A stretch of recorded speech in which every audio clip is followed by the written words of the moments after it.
Caleb Mercer hadn't laid eyes on a woman, truly seen one, in 15 years. Not since the fever took his wife and left him a ghost among the living. The Utah mountains became his prison, silence his only companion. Then one September afternoon in 1884, a stranger collapsed at his door, copper hair wild with dust, clutching a letter that bore his name.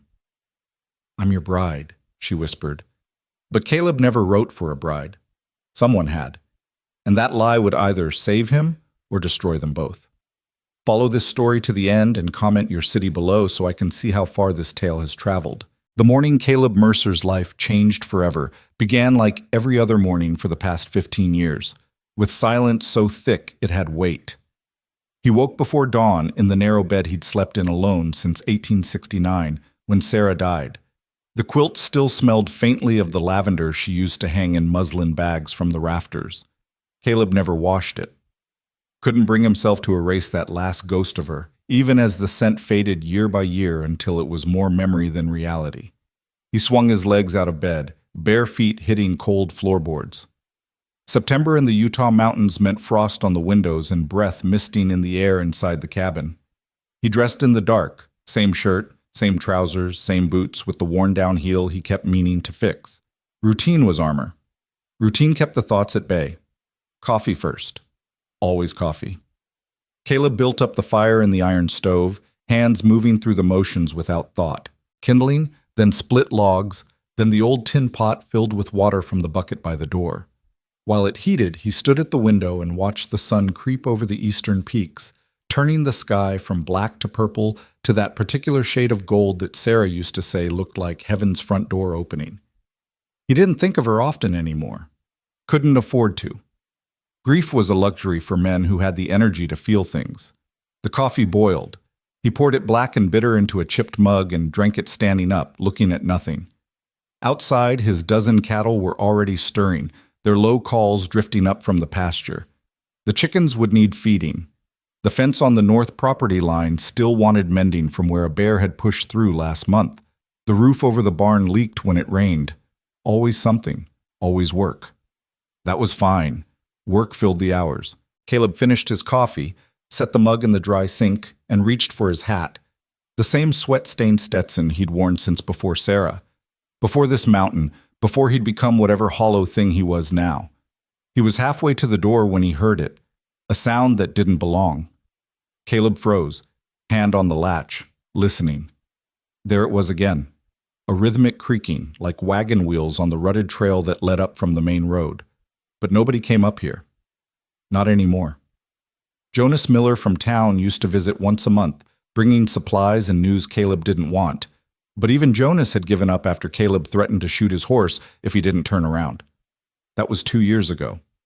The creaking grew louder, accompanied now by the labored breathing of a horse pushed too hard. Caleb grabbed his rifle from beside the door, a Henry repeater that Sarah had hated, said it made the cabin feel like a fortress instead of a home, and stepped outside. The morning air bit at his face. Frost glittered on the grass like shattered glass. The sun was fully up now, painting everything in shades of gold and amber, and there, coming up the trail in a cloud of dust, was a wagon. Not a freight wagon, a passenger coach, the kind that ran between towns carrying people with money and places to be. What the hell was it doing on his mountain? The horses were lathered, their sides heaving. The driver, an older man with a face like weathered leather, pulled them to a stop in Caleb's yard and climbed down with the stiffness of someone who'd been driving all night. "This the Mercer place?" the driver called. Caleb kept the rifle visible but pointed at the ground. "Depends who's asking." "Got a delivery for Caleb Mercer. You him?" "I don't order deliveries." The driver shrugged and moved to the back of the coach.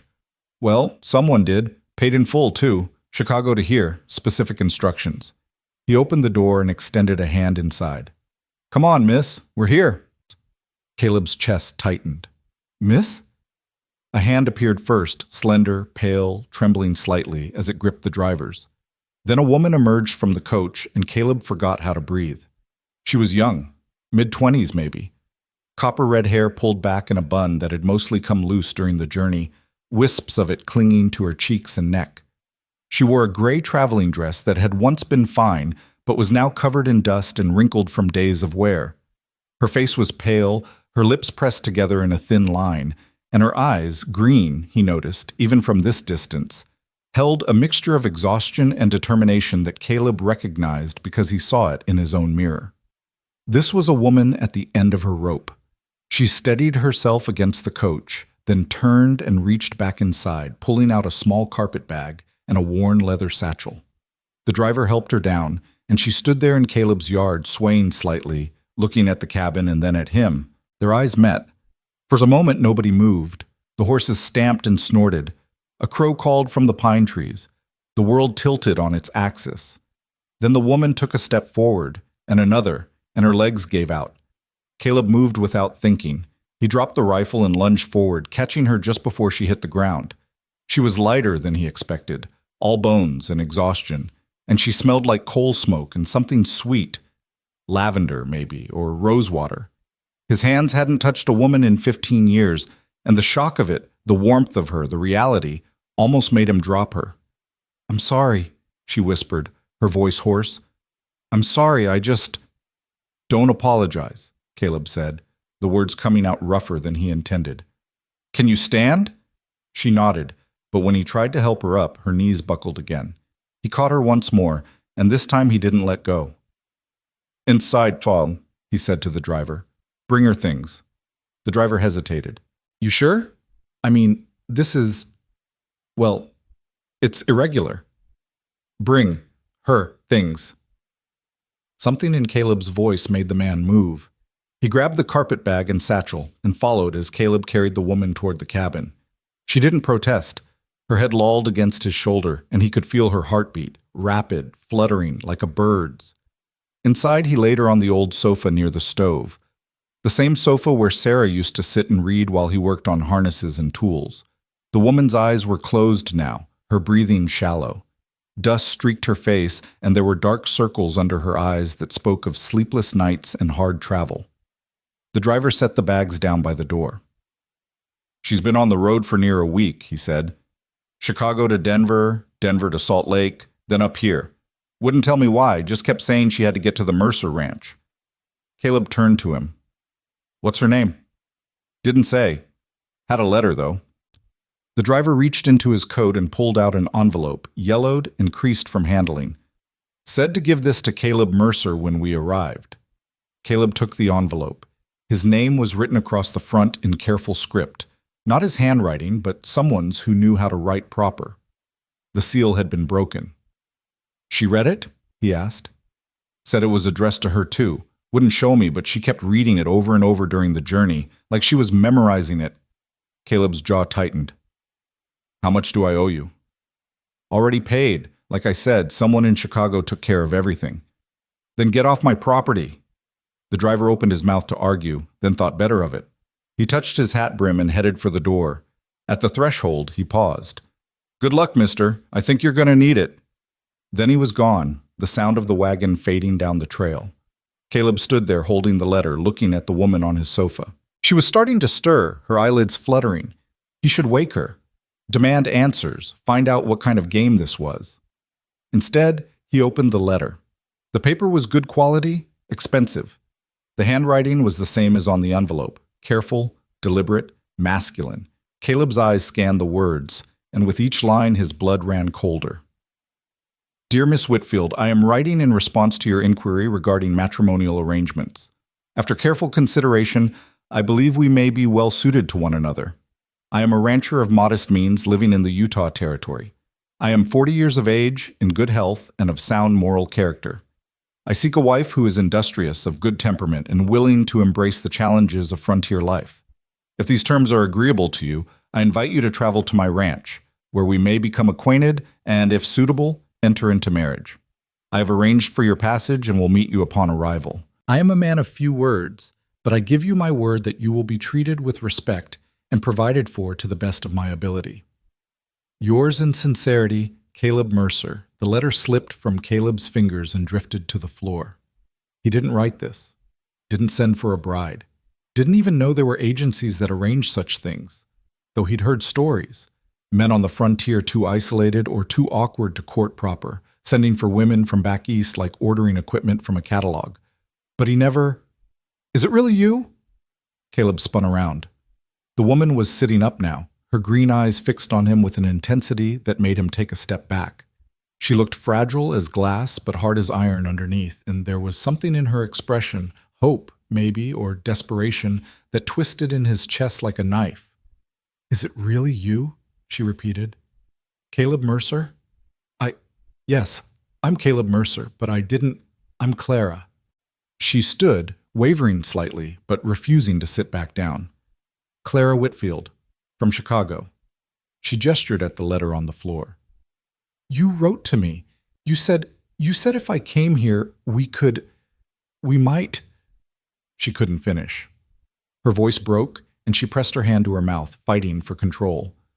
Caleb felt the world narrowing to this moment, this woman, this impossibility. Miss Whitfield, I think there's been a mistake. I didn't write that letter. I didn't send for a bride. I don't know who did this, but it wasn't... No. The word came out flat, absolute. No, Clara said again. You're lying. You have to be lying. I came all this way. I gave up everything. She swayed again, and Caleb moved to steady her, but she jerked away from his touch. Don't lie to me, please. I can't go back. I won't. There was something in her voice beyond desperation, something that sounded like terror. Caleb held up his hands, palms out. I'm not lying. I swear to you, I didn't write that letter, but you're exhausted. You need rest, food. Then we'll figure this out. Figure what out? That you don't want me? That this was all some cruel joke? It's not a joke. Someone did this. Someone wrote that letter and signed my name, but it wasn't me. He picked up the letter, studying it again. Did you write to someone first? Place an advertisement? Claire's face flushed. Yes. In a Chicago paper. I had to leave the city. I thought if I could find a husband, a good man who needed a wife, I could start over. Your letter, the letter, was the only one that sounded kind. Kind. The word hung in the air between them. Caleb looked at this woman, this stranger who'd traveled 1,000 miles based on words he never wrote, and felt something shift inside him. Anger at whoever had done this, confusion about why. But underneath, something else. Something that felt dangerously close to the way he used to feel when Sarah looked at him across the breakfast table, the morning light in her hair. No. He couldn't think like that. Wouldn't. When did you last eat? He asked. Clara blinked, thrown by the question. Yesterday morning. Maybe. I can't remember. Sit down. Mr. Mercer. Sit down. He pointed at the sofa, and after a moment's hesitation, she obeyed. I'm going to make you something to eat. Then you're going to sleep. Tomorrow we'll figure out who did this and how to get you back to Chicago. But right now, you need food and rest, or you're going to collapse again. I can't go back to Chicago, Clara said quietly. There's nothing for me there. Worse than nothing. Caleb wanted to ask what that meant, but the look in her eyes stopped him. Whatever she'd left behind, it wasn't just a job or a boarding house. It was something that still had claws in her. One problem at a time, he said. He went to the stove and began pulling out supplies. Bread he'd baked 3 days ago, some dried beef, a jar of preserves Jonas had brought on his last visit. As he worked, he was acutely aware of Clara watching him, her eyes following his every movement. This cabin, she said after a while. It's smaller than I imagined. It's big enough for one. The letter said you were a rancher of modest means. I didn't expect... it's very... Spare, Caleb finished. That's one word for it. Lonely, Clara said. That's the word I was looking for. Their eyes met across the room, and something passed between them. Recognition, maybe. The kind that comes when two people who've been alone too long suddenly see their own isolation reflected in someone else. Caleb looked away first. Eat this. He handed her a plate with bread, beef, and a spoonful of preserves. It's not much, but it'll hold you. Clara took the plate with trembling hands. She ate like someone who'd forgotten how. Small bites at first, then faster as hunger overtook caution. Caleb watched her from the corner of his eye, pretending to busy himself with the stove. When she finished, she set the plate aside and looked at him. Thank you. It's just food. It's more than that. You could have turned me away, sent me back down the mountain with that driver. But you didn't. You collapsed in my yard. What kind of man would I be if I sent you away like that? The kind I'm used to, Clara said, so quietly he almost didn't hear. Caleb wanted to ask her about that too, but she was already standing, swaying on her feet. You need to sleep, he said. You can have the bed. I'll take the sofa. I can't take your bed. You can, and you will. This isn't a discussion. Clara opened her mouth to argue, then closed it. The fight went out of her all at once, leaving her looking small and lost in the middle of his cabin. Just for tonight, she said. Tomorrow I'll figure something out. Tomorrow, Caleb agreed, though neither of them believed it would be that simple. He showed her to the bedroom, the same room he'd shared with Sarah, though he didn't say that. Clara looked at the narrow bed, the washstand, the single window with its view of the mountains, and something in her expression softened. It's peaceful here, she said. It's isolated. Sometimes those are the same thing. She turned to him. Mr. Mercer, Caleb, I know this isn't what you wanted. I know I'm an intrusion, but please just give me a few days. Let me rest. Let me think. Then I'll go, I promise. Caleb should have said no. Should have told her that a few days wouldn't change anything. That whoever wrote that letter had made a mistake that couldn't be fixed by waiting. Instead, he said, 3 days. Then we figure out what's next. Relief flooded her face. Thank you. She closed the door, and Caleb stood there in the hallway, listening to the soft sounds of her moving around. The rustle of fabric, the creak of the bed, the whisper of breath. Sounds he hadn't heard in this house for 15 years. He returned to the main room and picked up the letter again, reading it by the fading afternoon light. I am a man of few words, but I give you my word that you will be treated with respect and provided for to the best of my ability.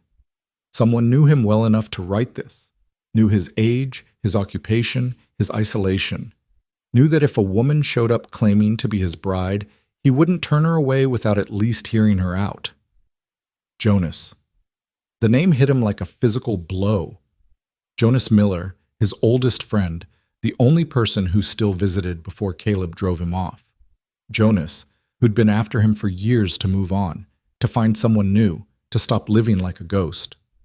Jonas, who'd said more than once, "You're dying up here, Caleb. Just slowly.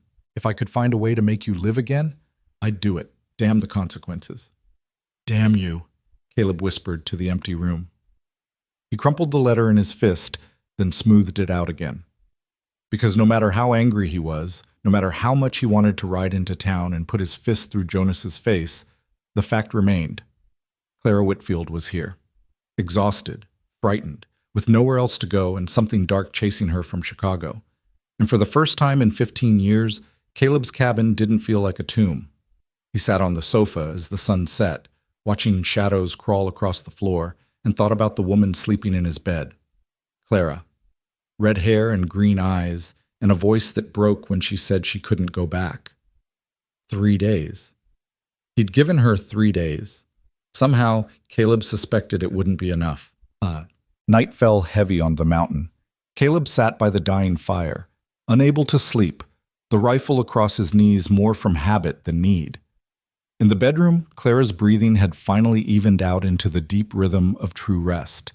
He should be planning, figuring out how to confront Jonas, working out how to send Clara back to Chicago safely, or at least to some town where she could start fresh without false promises chaining her. Instead, he found himself listening to her breathe. It was strange, having another person in the house. Strange and unsettling, and something else he didn't want to name. The cabin felt different, smaller, maybe, but also more alive, like a held breath finally released. Caleb stood and walked to the window. Outside, the moon was rising over the eastern peaks, painting the world in silver and shadow. His land stretched out before him, the pasture where his cattle slept, the barn with its sagging roof, the fence line that needed mending. Evidence of a life half-lived, maintained but not tended, survived but not embraced. "You're dying up here, Caleb." Maybe Jonas was right. Maybe Caleb had been dying by inches for 15 years, so gradually he hadn't noticed the life bleeding out of him. But that didn't give Jonas the right to do this, to forge a letter, to send for a woman without asking, to drag someone else into Caleb's self-imposed exile. A sound from the bedroom made him turn, soft crying, muffled, like Clara was trying not to wake him. Caleb's hand went to the door handle, then stopped. This wasn't his pain to interrupt. Whatever Clara was crying for, the life she'd left, the lies she'd discovered, the uncertain future ahead, she had a right to it. But the sound cut through him anyway, made his chest tight and his hands clench. He'd heard Sarah cry like that once, near the end when she knew the fever would take her. She'd tried to hide it, turning her face to the wall, but Caleb had known. He'd climbed into bed beside her and held her until the crying stopped, until she fell asleep in his arms for the last time. The memory was sharp enough to draw blood. Caleb turned away from the door and returned to the sofa. He lay down, still fully dressed, the rifle on the floor beside him. The crying in the bedroom eventually stopped, replaced again by the quiet breathing of sleep. Tomorrow, he told himself. Tomorrow he'd ride into town and get answers. Tomorrow he'd figure out how to undo this mess. But as sleep finally pulled him under, his last thought wasn't of Jonas or the forged letter or the anger burning in his gut. It was of green eyes and copper hair and a voice saying, "Sometimes peaceful and isolated are the same thing." Caleb woke to the smell of coffee. For a moment, still half asleep, he thought he was dreaming, or that he'd somehow slipped 15 years into the past, back to mornings when Sarah would wake before him and have breakfast started. The cabin filled with the scent of coffee and frying bacon and fresh bread. Then memory crashed back. The woman. The letter. The impossible situation. He sat up fast, instantly alert. The fire in the stove was going, and through the bedroom door, left open now, he could see the bed was empty, neatly made with the quilt pulled tight and tucked in at the corners. Caleb stood and moved to the main room. Clara was at the stove, still wearing her traveling dress, but with the sleeves rolled up and her hair pulled back in a simple braid. She was cooking eggs, his eggs, from his chickens, and there was a pot of coffee on the back burner. She turned when she heard him and offered a small, uncertain smile. "I hope you don't mind. I woke up and couldn't go back to sleep, and I thought, well, you fed me last night. It seemed only fair to return the favor." Caleb stared at her. In the morning light, he could see her more clearly, the exhaustion still in her face, the worry in her eyes, but also something else, a kind of determination. The set of her jaw said this was a woman who'd made a decision and meant to see it through. "You didn't have to do that," he said. "I know, but I wanted to." She turned back to the eggs. "I hope you like them scrambled. I'm not much good at anything else." "Scrambled is fine." They stood there in awkward silence while Clara finished cooking. She found plates. How had she known where he kept them? And divided the eggs, adding a slice of the bread he'd given her last night. She poured coffee into 2 cups and brought everything to the small table near the window. "Sit," she said, and there was something in her voice, not quite authority, but close. That made Caleb obey. They ate without talking. The eggs were good, better than anything Caleb had cooked in years. He'd forgotten that food could taste like something other than fuel. Finally, Clara set down her fork and looked at him. "I've been thinking." "About?" "About what you said last night, that someone else wrote that letter." She paused. "I believe you." Caleb's eyebrows rose. "Just like that?" "I'm a good judge of character, Mr. Mercer. Had to be, where I come from. And you're a terrible liar. Last night, when you said you didn't write it, you were telling the truth. I could see it." "So where does that leave us?" Clara took a breath. "I have a proposal. Not that kind of proposal," she added quickly, color rising in her cheeks. "A business arrangement." "I'm listening." "You gave me 3 days. Let's make it a month." Caleb nearly choked on his coffee. "A month?" "Hear me out. You live up here alone. This place, no offense, it needs work. The fence is falling apart. The roof on the barn leaks. The chicken coop is held together with prayer and rust. I saw all that when I arrived." She leaned forward. "Let me stay for a month. Let me help. I can cook, clean, mend clothes, tend animals. I'm stronger than I look, and I'm not afraid of hard work. Miss Whitfield, in exchange, you give me room and board, nothing else. Separate sleeping arrangements, no expectations. Just a month to rest and figure out my next step. And you get help around the ranch. Help you clearly need. Caleb shook his head. People would talk. People where? You said yourself this place is isolated. Who's going to see? Who's going to care? Jonas Miller will care when I ride down there and break his jaw. Clara blinked. Jonas Miller? You know who wrote the letter? I have a suspicion, and when I see him, I'll get the truth. Then take me with you. What? When you go to town, take me with you. Let me hear him admit it. Then, if you still want me gone, I'll go. But give me the month first, please. There was that word again. Please. Said like it cost her something to ask. Caleb looked at her, really looked at her, and saw the fear underneath the determination. This woman was running from something, and whatever it was, it terrified her more than being stranded on a mountain with a stranger. What are you so afraid of? He asked quietly. Clara's face went still. That's my business. Not if you're asking to stay under my roof. I'm asking for a month of work in exchange for shelter, that's all. My reasons are my own. They stared at each other across the table. Caleb wanted to push, to demand answers, but something in Clara's expression stopped him. There were walls there, high and thick, built from pain he recognized because he'd built the same ones. A month, he said finally. But we go to town tomorrow. I get answers from Jonas. And if there's any trouble, any hint that your being here causes problems, you leave. Agreed? Clara exhaled, relief flooding her features. Agreed. And separate sleeping arrangements. You keep the bedroom. I'll sleep out here. Mr. Mercer? Caleb, if you're staying, you might as well use my first name. A small smile touched her lips. Caleb, and you should call me Clara. Clara. The name felt strange in his mouth, foreign. He hadn't called a woman by her first name since Sarah. Finish your breakfast. We've got work to do. They fell into a rhythm over the next day, tentative at first, like dancers learning a new pattern. Clara took over the inside of the cabin, cleaning, organizing, going through supplies and making lists of what they needed. Caleb worked outside, mending the fence on the north property line and trying not to think about the woman in his house. But he did think about her, constantly.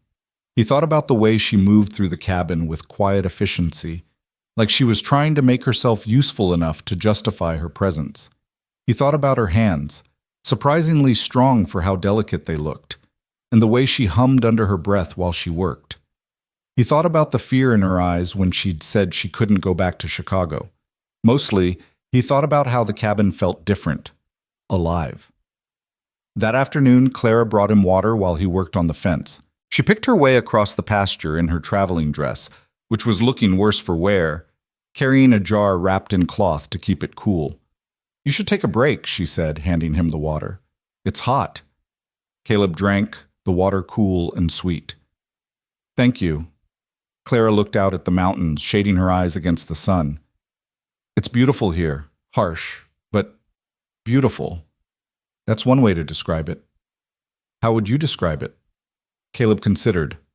Honest. The land doesn't lie. Doesn't pretend to be something it's not. You work, you survive.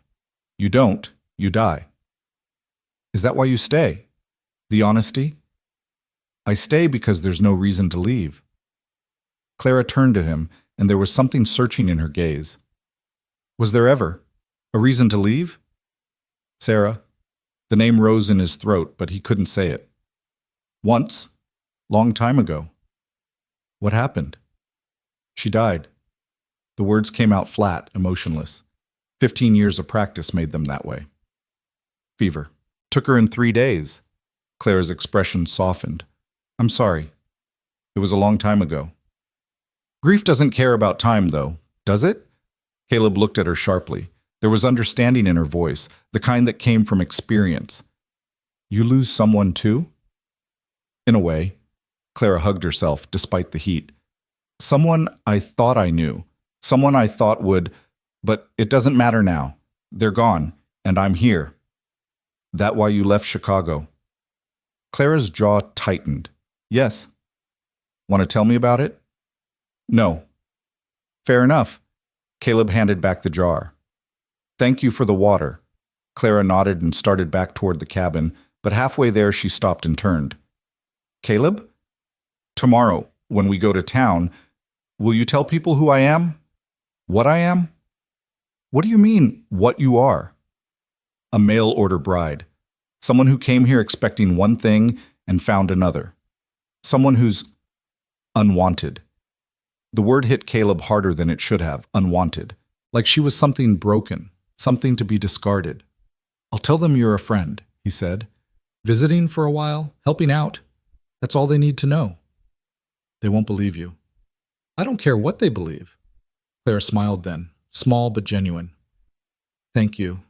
She walked back to the cabin, and Caleb watched her go, trying to ignore the way something in his chest loosened at that smile. Unwanted. The word echoed in his head as he returned to the fence. Nobody should feel unwanted, especially not someone who looked at the world like Clara did, with caution and hope warring in her eyes, like she couldn't decide which one would hurt less. Caleb worked until sunset, then returned to the cabin to find dinner waiting. Clara had made stew from the dried beef and vegetables he had stored in the root cellar, and the smell of it made his stomach growl. They ate together at the table, and this time the silence was more comfortable. After dinner, Clara washed the dishes while Caleb sat by the fire, pretending to read a week-old newspaper but mostly watching her move around his kitchen. She'd made the cabin feel like a home again, just in one day. That should have scared him, should have sent him running. Instead, it made him feel something he hadn't felt in 15 years. Relief. Clara, he said, and she turned from the dishes. Tomorrow, when we see Jonas, whatever he says, whatever reason he had for doing this, it doesn't change the agreement. A month. You've got a month. Clara dried her hands on a towel, her expression unreadable. Why? Why what? Why help me? You don't know me, don't owe me anything. I'm a stranger who showed up under false pretenses. So why? Caleb looked at her, at the fear and hope and exhaustion in her face, and knew he couldn't tell her the real reason. That having her here made the silence bearable, that her presence reminded him what it felt like to be human. Because everyone deserves a chance to start over, he said instead, even if that chance comes from a lie. Clara's eyes glistened, but she blinked the tears back. Thank you, Caleb. She turned away before he could respond, finishing the dishes with her back to him. When she was done, she bid him good night and retreated to the bedroom, closing the door softly behind her.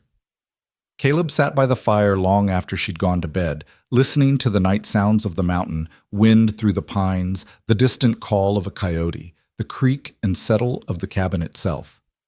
Tomorrow, they'd go to town. Tomorrow he'd confront Jonas. Tomorrow he'd get answers. But tonight, for the first time in 15 years, Caleb Mercer wasn't alone.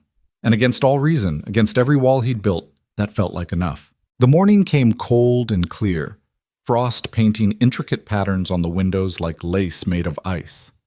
Caleb woke on the sofa with his back aching and his mind already racing toward the confrontation ahead. He could hear Clara moving in the bedroom, the soft sounds of someone preparing for a day they dreaded. He sat up and pulled on his boots, lacing them with deliberate slowness, buying time he didn't need. Town meant people, questions. Jonas. The thought of facing his old friend, former friend maybe, made his jaw clench hard enough to hurt. The bedroom door opened and Clara emerged wearing the same traveling dress, though she'd done her best to clean and press it. Her hair was pulled back severe and tight, like armor. She looked pale but determined, her chin lifted in a way that told Caleb she'd spent the night steeling herself for this. Ready? He asked. No, but let's go anyway. They hitched up Caleb's wagon in silence, the old mare stamping and snorting in the cold air. Clara climbed up to the bench seat without waiting for help, settling her skirts around her with practiced efficiency.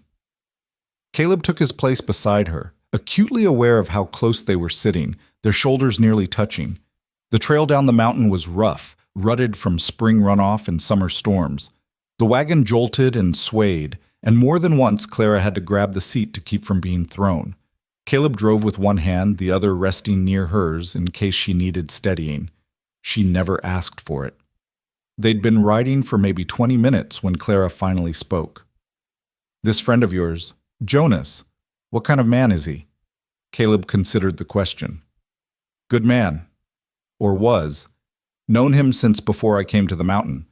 He was at my wedding, sat with me the night Sarah died, kept visiting even after I made it clear I wanted to be left alone. Sounds like someone who cares about you. Caring doesn't give him the right to meddle in my life, doesn't give him the right to drag you into this. Clara was quiet for a moment, watching the landscape roll by.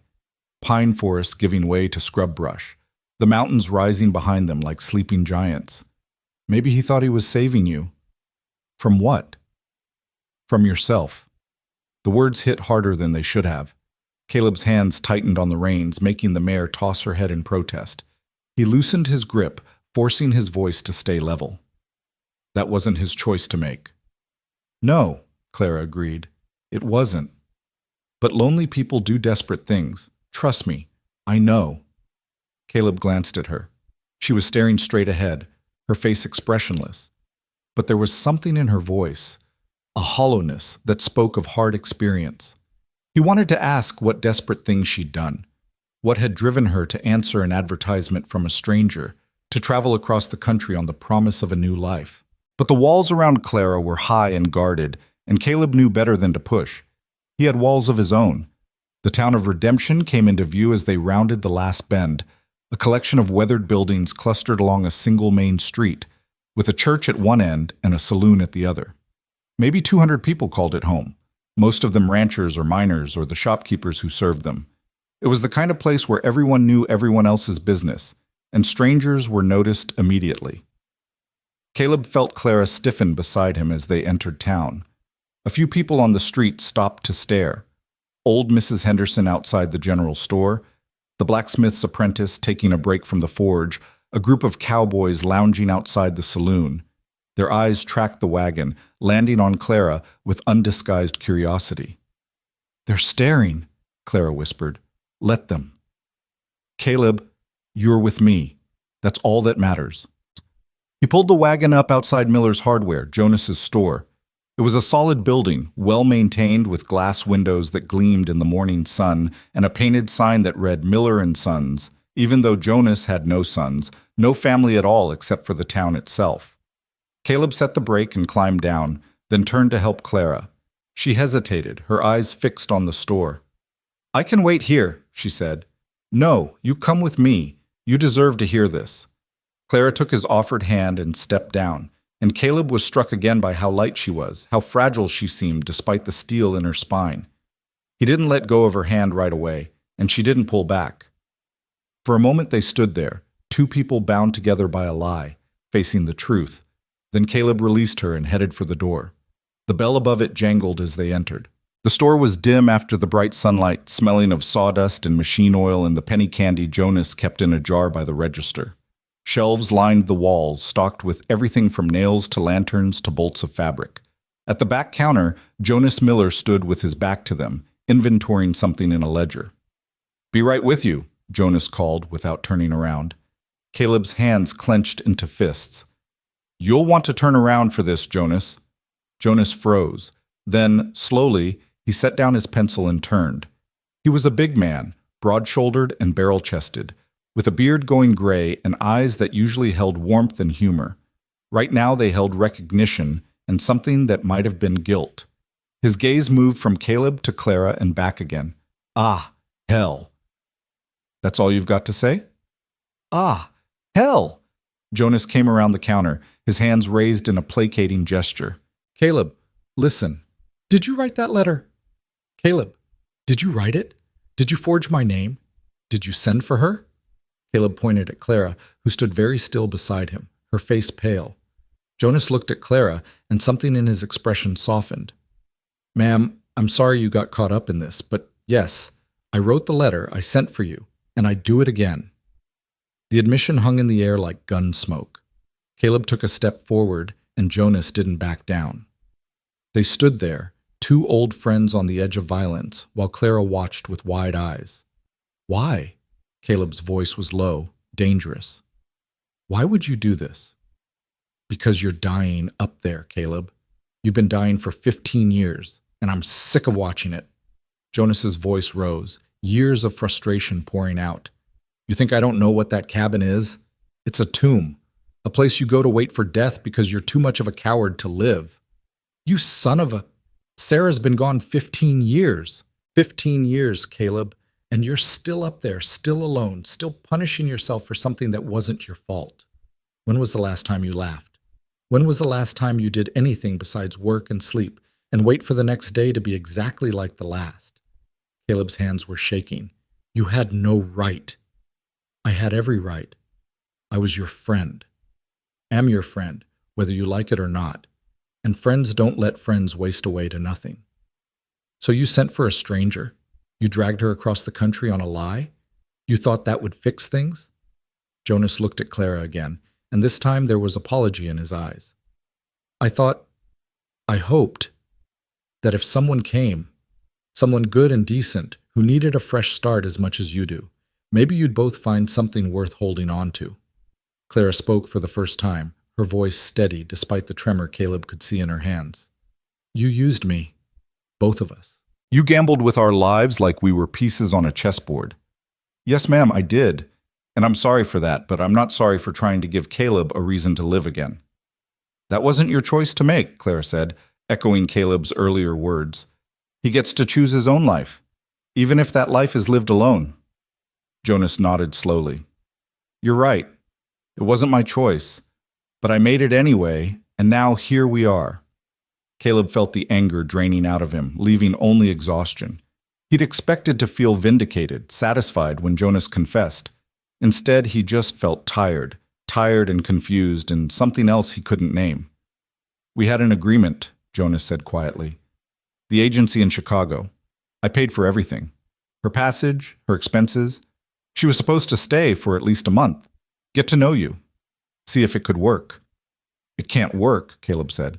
It was built on a lie. Most things are, at the start. That doesn't mean they can't become something real. Jonas looked between them. Give it a chance, both of you. What's the harm in that? The harm is that she came here expecting one thing and got another. The harm is that I didn't ask for this. Didn't want it. Didn't you? Jonas's voice was gentle now, probing. Didn't you ever want to stop being alone? Didn't you ever wake up and think maybe, just maybe, you could have something again? Caleb couldn't answer, because the truth was complicated and messy, and he didn't want to examine it too closely. Clara stepped forward, her posture rigid. Mr. Miller, I appreciate what you thought you were doing, but you can't force connection between people. You can't manufacture feelings or relationships. What you've created here it's a mess, and Caleb and I will deal with it our own way. And how's that? Jonas asked. We've made an arrangement. A month. I help him with the ranch.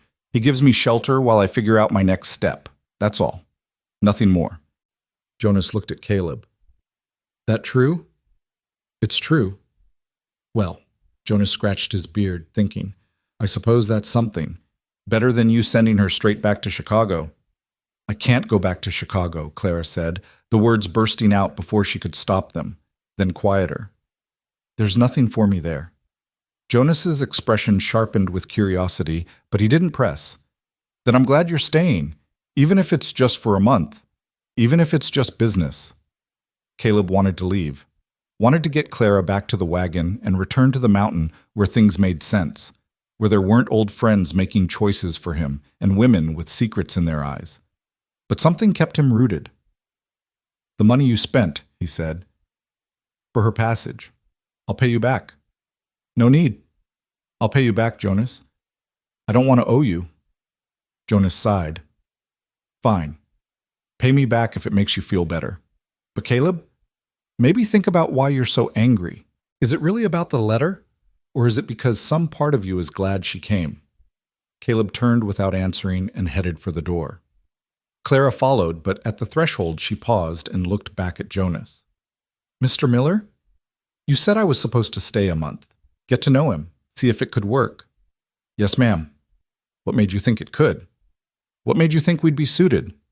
Jonas smiled, sad and knowing. Because when I wrote to that agency, I described the kind of woman Caleb would need. Someone strong. Someone who'd been through hard times and come out still standing.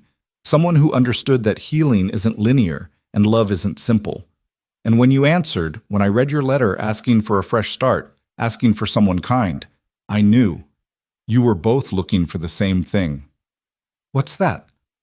A reason to stop running. Claire's breath caught.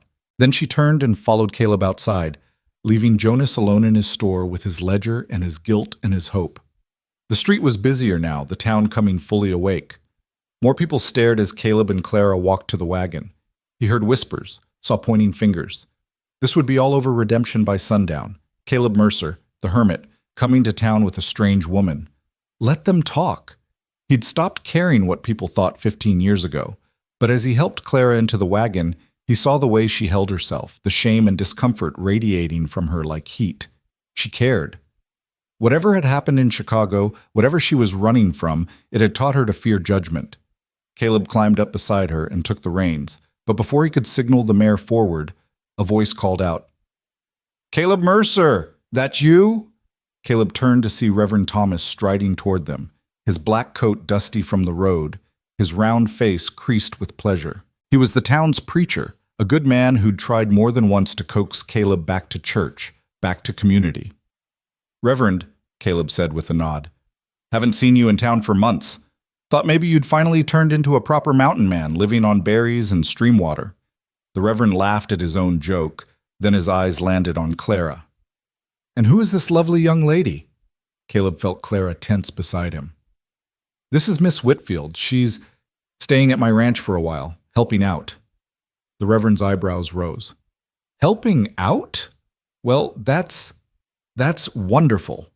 Always said that place needed a woman's touch. Been saying it for years, haven't I?" "You have," Caleb agreed, keeping his voice neutral. "You must come to church this Sunday, both of you. The whole congregation would love to meet Miss Whitfield. Wouldn't they, dear?"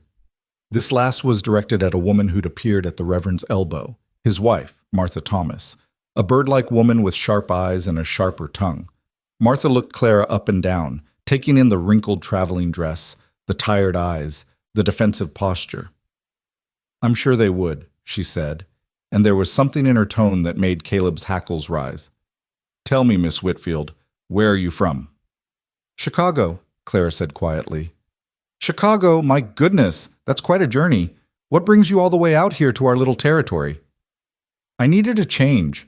Mr. Mercer was kind enough to offer work." "Work. I see." Martha's lips pressed into a thin line. "And you're staying at his ranch? Unchaperoned?" The judgment in her voice was clear. Caleb opened his mouth to tell Martha Thomas exactly where she could put her judgment, but Clara spoke first. "I have my own quarters, Mrs. Thomas, separate from Mr. Mercer. Everything is perfectly proper, I assure you." Of course, Reverend Thomas interjected, shooting his wife a quelling look. "We didn't mean to suggest otherwise. We're just surprised, that's all. Caleb's been alone so long, it's wonderful to see him accepting help, accepting company." "It's temporary," Caleb said. "A month? Maybe less." "Well, temporary or not, you should both come to church. Sunday service starts at 10. We'd be honored to have you." Caleb wanted to refuse, wanted to avoid the gossip and speculation and knowing looks, but he felt Clara trembling slightly beside him, and something protective surged in his chest. "We'll think about it," he said. "Now, if you'll excuse us, we need to get back." He snapped the reins before the Reverend could say more, and the wagon lurched forward. Behind them, he could hear Martha Thomas's voice, not quite low enough. "Did you see that dress? And the way she looked? I tell you, there's a story there. A woman doesn't travel that far alone unless she's running from something." Clara made a small sound, almost a whimper, and Caleb's jaw clenched so hard he thought his teeth might crack. "Ignore her," he said. "She's right, though. I am running, and everyone can see it. Let them see. Let them think whatever they want. It doesn't matter." "It matters to me." Clara's voice was thick with unshed tears. I hoped that out here I could be someone new, someone without a past, but it follows me anyway. It's written all over me." Caleb wanted to tell her she was wrong, but he couldn't, because he saw it too, the weight she carried, the shadows in her eyes. Whatever had happened in Chicago, it had marked her. They rode in silence back toward the mountain. The sun climbed higher, warming the air, but Clara kept her arms wrapped around herself like she was cold. Caleb watched her from the corner of his eye, This woman who'd appeared in his life like a storm, bringing chaos and confusion and something that felt dangerously like hope. Halfway home, Clara spoke again. Jonas was wrong, you know. About what? About us both running. You're not running, Caleb. You're hiding. There's a difference. Caleb's hands tightened on the reins. You don't know anything about me. I know enough. I know you built a life around an absence. I know you use grief like a shield. I know you've convinced yourself that being alone is the same as being safe. She turned to look at him. But it's not. It's just another kind of dying. You sound like Jonas. Maybe Jonas is right. Maybe you are dying up there. Maybe I am too, in my own way. Clara looked away, back to the mountains rising ahead of them. Maybe we're both so busy protecting ourselves from more pain that we've forgotten what it feels like to be alive. The words hung between them, uncomfortable and true. Caleb wanted to argue, to defend his choices, his solitude. But what could he say? That 15 years alone had made him happy? That the silence didn't sometimes feel like it was suffocating him? That he didn't wake up some mornings and wonder what the point of it all was? What happened in Chicago? He asked instead. Clara was quiet for so long he thought she wouldn't answer. Then, softly, I was a fool. I trusted the wrong person, believed promises that were never meant to be kept. And when it all fell apart, when I realized the truth, she stopped, swallowed hard.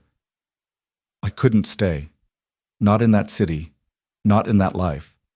So I looked for a way out. Any way out. And I found your letter, Jonas's letter.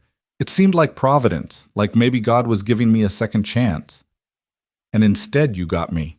A man who didn't want you, didn't ask for you. Yes. Instead I got you. Clara looked at him then, and there was something in her eyes that made his breath catch. But you gave me a month anyway. You gave me shelter and food and a chance to breathe. That's more than anyone else has given me in a long time. Caleb didn't know what to say to that. Didn't know how to process the gratitude in her voice or the way it made him feel, protective and guilty and confused all at once. They reached the ranch as the sun hit its peak. Caleb unhitched the mare and turned her into the pasture while Clara went into the cabin. By the time he came inside, she had coffee brewing and was pulling together something for lunch. You don't have to do that, he said. I want to. It helps me think. Caleb washed his hands in the basin by the door and sat at the table, watching her work. She moved with practiced efficiency, like cooking was meditation, a way to quiet her mind. He understood that. Work had always been his way of dealing with things too big to face head on. What Jonas said, Clara began, not looking at him. About the month. About getting to know each other. Seeing if it could work. What about it? What if we actually did that? Caleb stiffened. Did what? Not the marriage part, not the romantic part. But what if we actually used this month to know each other, really know each other? Not as employer and worker, not as two strangers sharing space, but as people, as friends maybe. Why would we do that? Clara turned to face him, and her expression was open, vulnerable in a way he hadn't seen before. Because I think Jonas was right about one thing. We're both running from something, both hiding, and maybe, just maybe, having someone who understands that, someone who doesn't judge it, might help. Might make the running a little less lonely. Caleb wanted to say no. Wanted to keep the walls up, keep the distance safe. But he thought about the past 2 days. About Clara cooking in his kitchen, sleeping in his bed, sitting across from him at meals. About how the cabin had felt different, better. About how he'd felt different, better. Friends, he said slowly. Nothing more. Nothing more, Clara agreed. Just two people sharing space and stories, helping each other figure out what comes next. For a month. For a month. Caleb studied her face, looking for deception, for hidden motives. But all he saw was a woman as tired and damaged as he was, reaching out for connection the only way she knew how. All right, he said. Friends. Clara smiled, and it transformed her face, chasing away some of the shadows. Thank you, Caleb. They ate lunch together, and for the first time the conversation flowed naturally. Clara asked about the ranch, and Caleb found himself talking more than he had in years. about the cattle, the land, the challenges of mountain ranching. She listened with genuine interest, asking questions that showed she was actually paying attention. When it was her turn, she told him about Chicago. Not the bad parts, not yet, but the good things. The lake, the buildings reaching toward the sky, the energy of so many people in one place. "Don't you miss it?" Caleb asked. "I miss what I thought it was, the dream of it. But the reality," she shook her head. The reality was something else entirely. After lunch, they worked together. Caleb showed Clara how to gather eggs from the chickens, and she laughed, actually laughed, when one of the hens pecked at her fingers. The sound of it hit Caleb square in the chest, unexpected and warm. Later, while he repaired a broken halter, Clara sat nearby mending one of his shirts. She'd found his sewing kit, Sarah's sewing kit really, though he'd been using it for years, and set to work without being asked. "This shirt has seen better days," she said, holding it up to examine the frayed collar. "Most things up here have." "Including you?" Caleb looked up sharply, but there was no judgment in her face, just curiosity. "Maybe," he admitted. "Well, I'm good at mending things, shirts at least. People are harder. You can't mend people." "No, but you can sit with them while they mend themselves. Sometimes that's enough." They worked in companionable silence as the afternoon wore on. The light shifted, golden and warm, painting the cabin in shades of amber. Outside, the chickens clucked and the cattle lowed and the wind whispered through the pines. It was peaceful. More than peaceful. It was right in a way Caleb couldn't articulate. That evening, after dinner, they sat on the porch and watched the sun set over the western peaks. The sky turned purple and pink and orange, colors so vivid they seemed unreal. "I've never seen anything like this in Chicago," Clara said softly. "It's one thing the mountain does well, sunsets. What else does it do well?" Caleb thought about it. "Silence, stars, teaching you what you're made of." "What are you made of, Caleb Mercer?"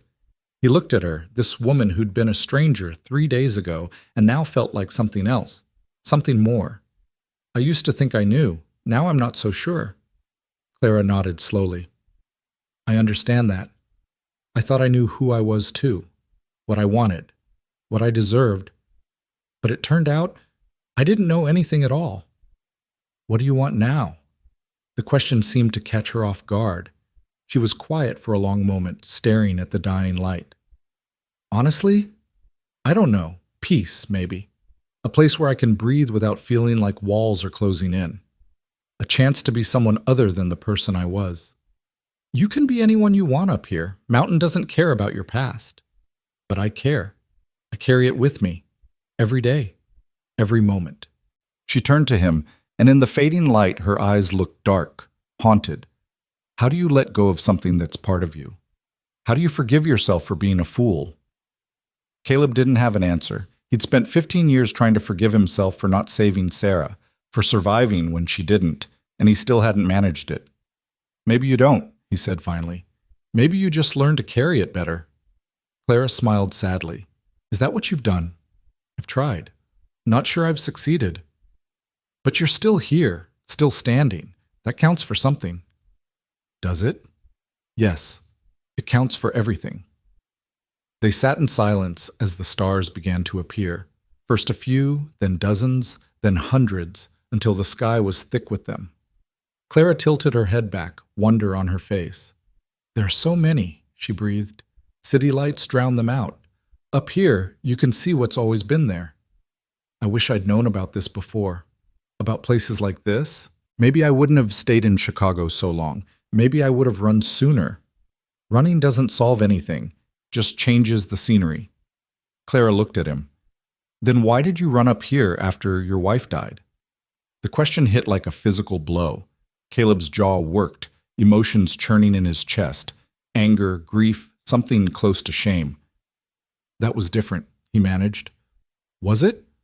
Or were you just running from pain the same way I am?" "I wasn't running. I was grieving.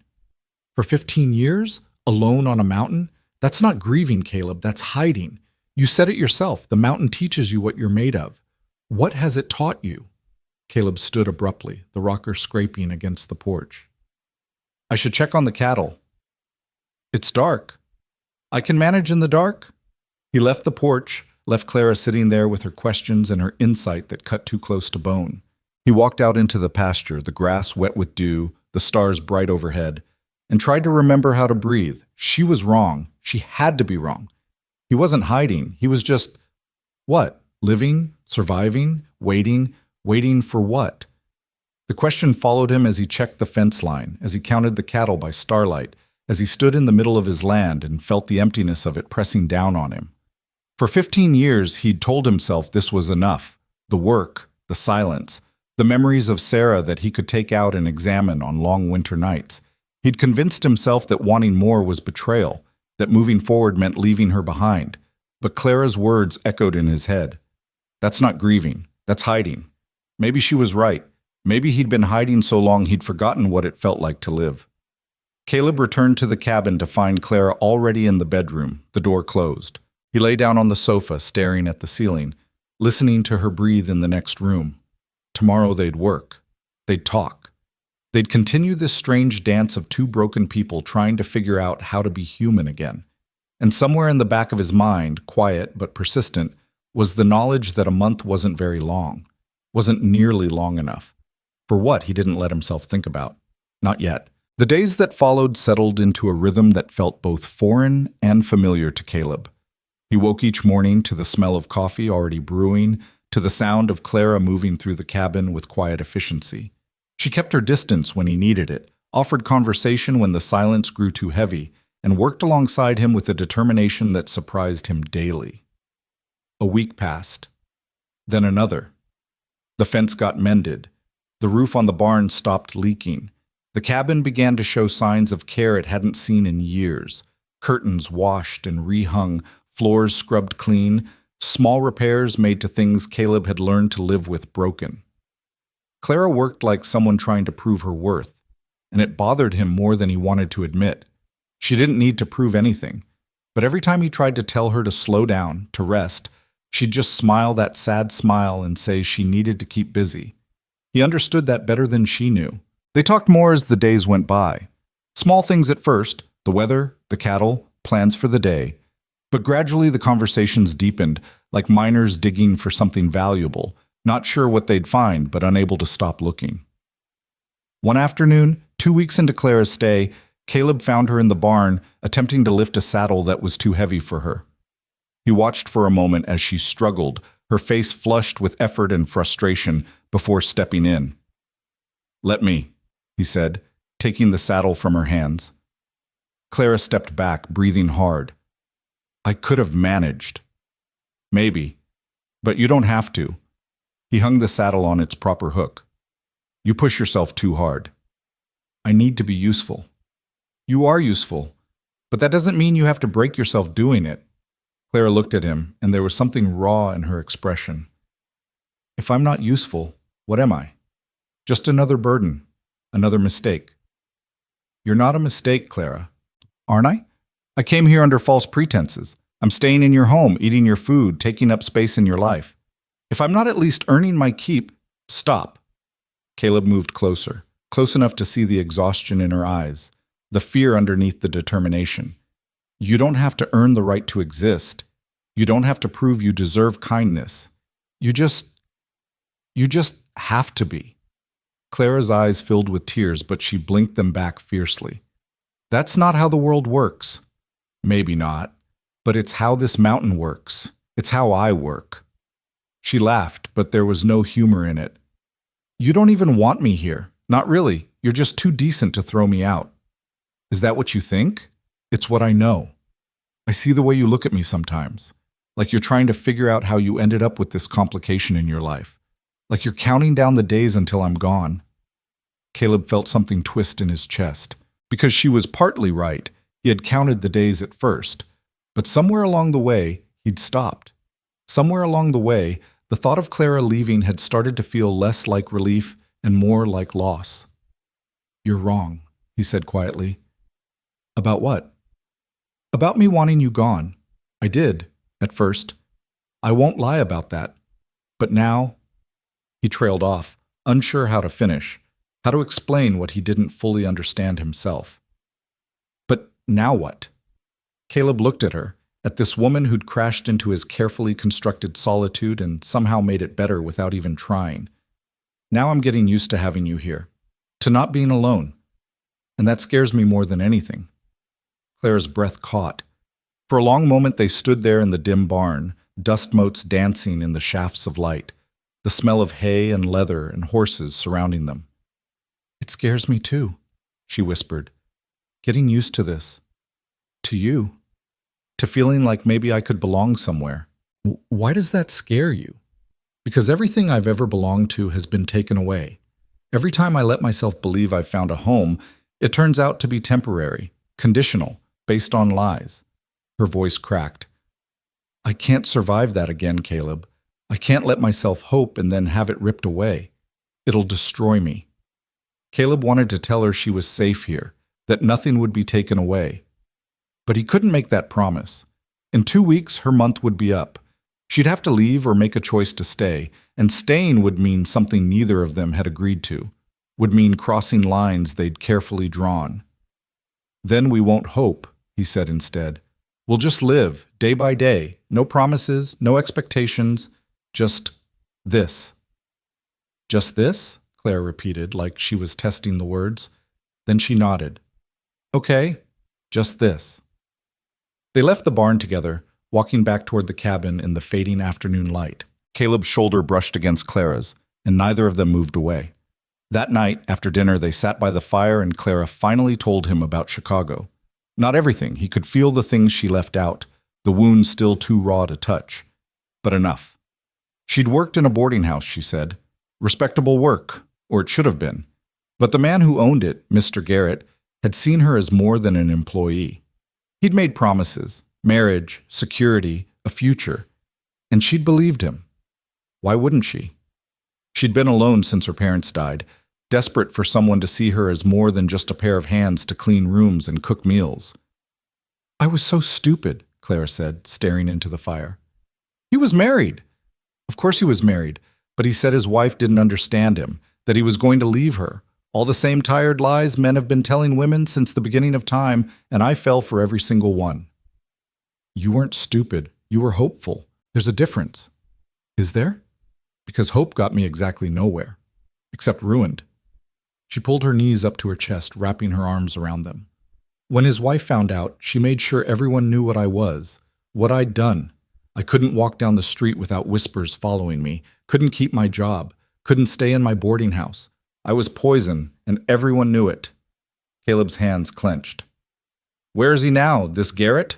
Still in Chicago, still married, still running his boarding house like nothing happened. Me who pay the price. The bitterness in her voice was sharp enough to cut. Caleb wanted to tell her it wasn't fair, that she deserved better, but the words felt hollow. Of course it wasn't fair. The world rarely was, especially to women alone. That's when you saw the advertisement? He asked. Yes, I was desperate, broke, sleeping in a church basement and running out of options. I thought if I could just get away, start over somewhere no one knew me, maybe I could salvage something, build a new life. She looked at him. And then I got your letter, Jonas's letter, and it seemed perfect, too perfect. But I was desperate enough to believe in perfect. And you got me instead. Yes, I got you instead. Clara smiled, small and sad.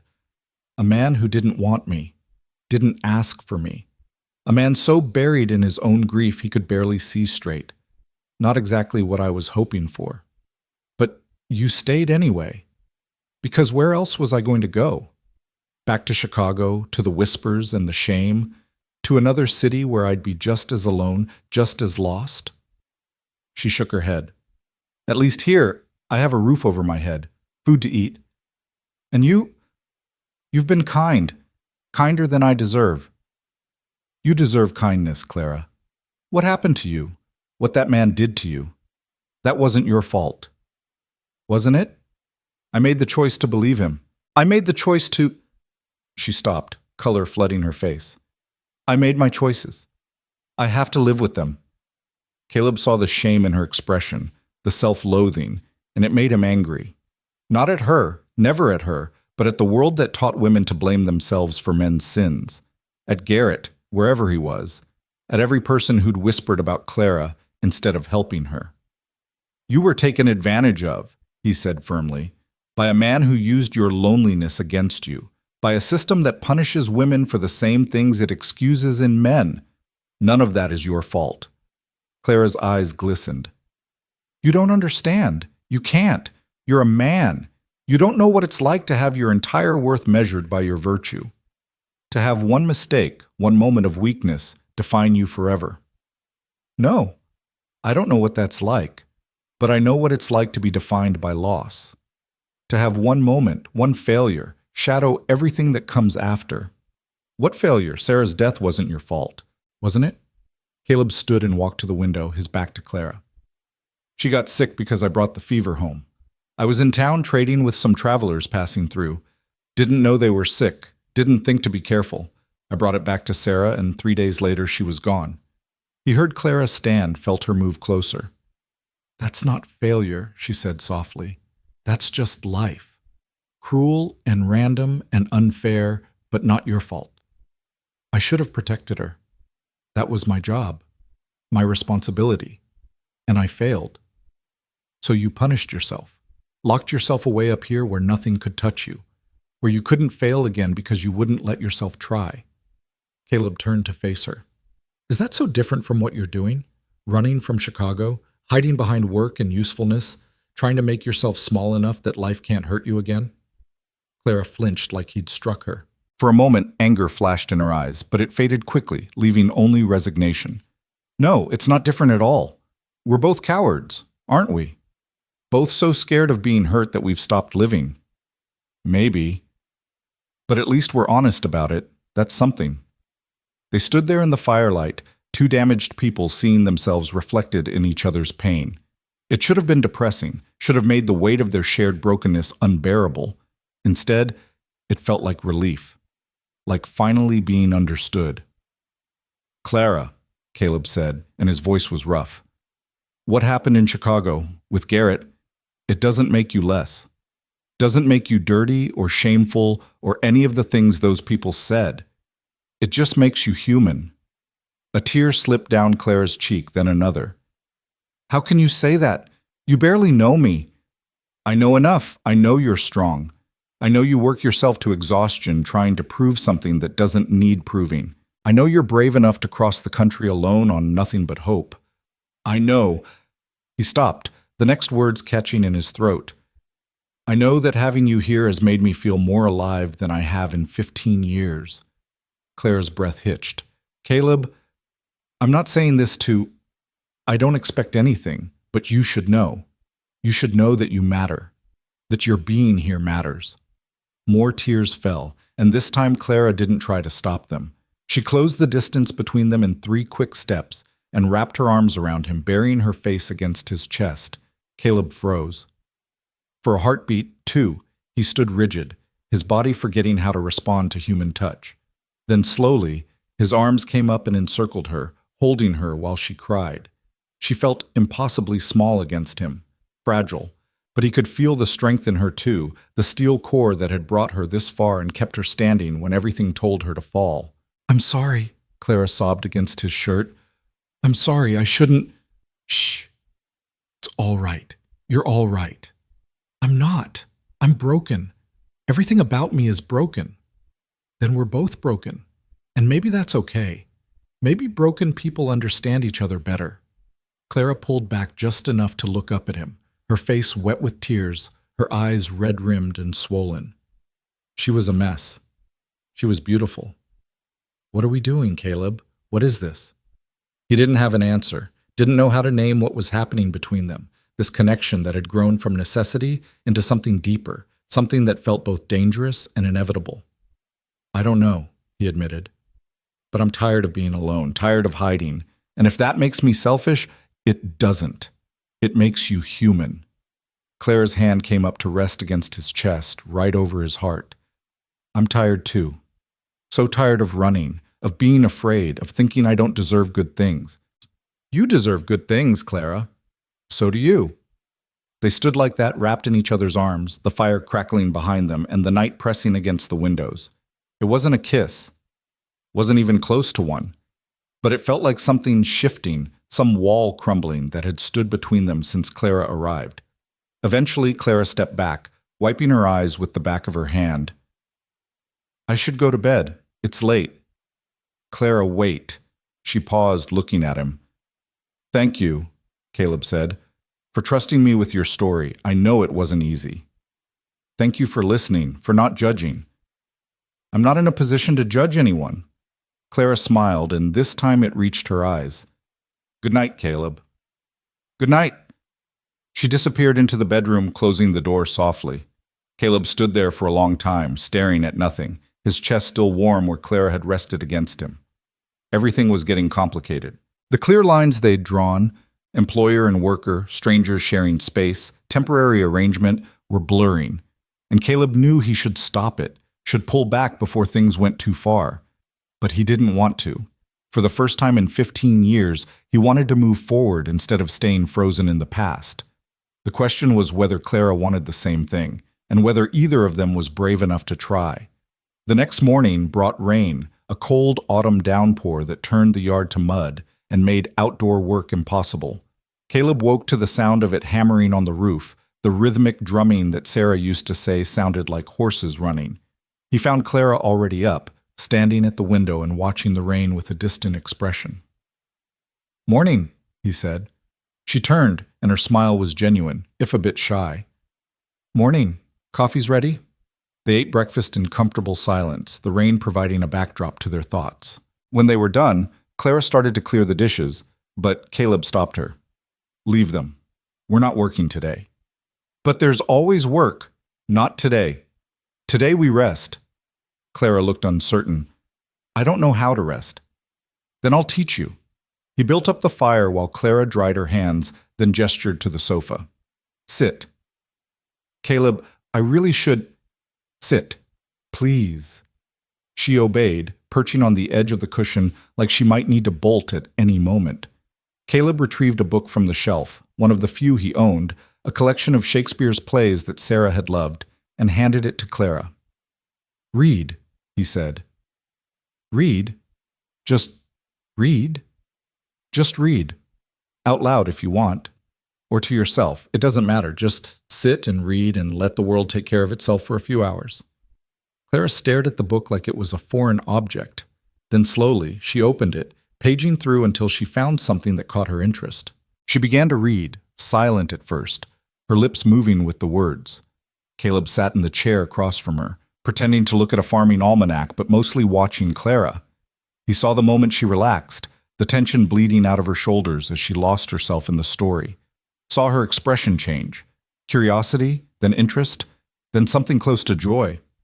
After an hour, she looked up. This is nice. What is? This, just sitting, not having to do anything. I'd forgotten what it felt like. You work too hard. So do you. Maybe we both need to learn to stop, sometimes. Clara closed the book, marking her place with a finger. Caleb, can I ask you something? Of course. What was she like? Sarah? The question caught him off guard. No one asked about Sarah anymore. People in town had learned not to, and Jonas knew better than to bring her up. But Clara was looking at him with such open curiosity, such lack of judgment, that he found himself wanting to answer. She was light, he said finally. That's the best way I can describe it. She made everything brighter just by being there. She laughed easily, loved hard, saw the best in people, even when they didn't deserve it. She sounds wonderful. She was. Too good for me, really. I never understood what she saw in a rough rancher with no social graces and a tendency to speak before thinking. Maybe she saw what I see, Clara said softly. What's that?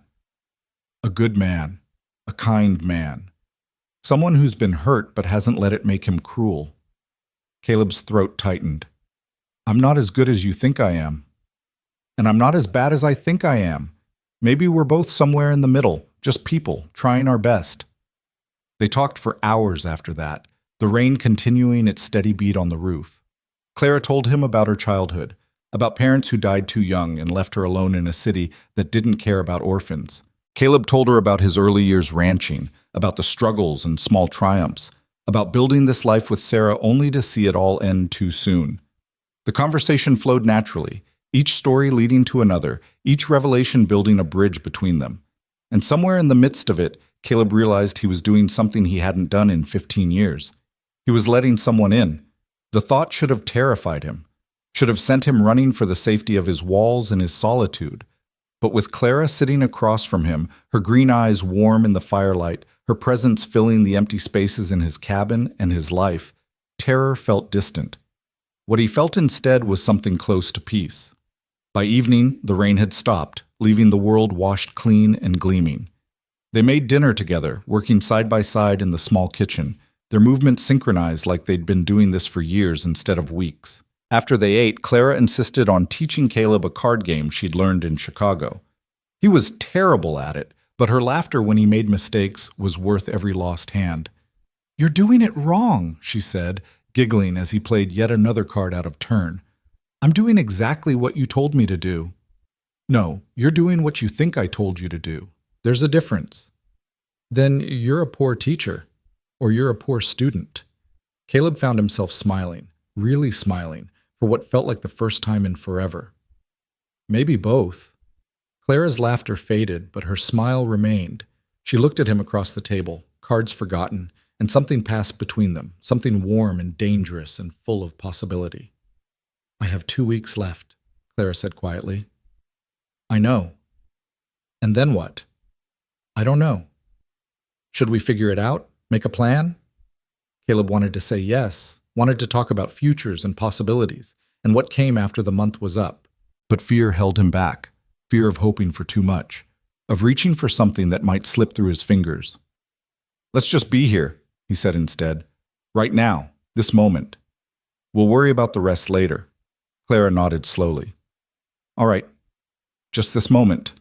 But as they returned to their card game, both of them were thinking about what came next, about choices that would have to be made, about the risk of wanting something, someone, when wanting had only ever led to loss.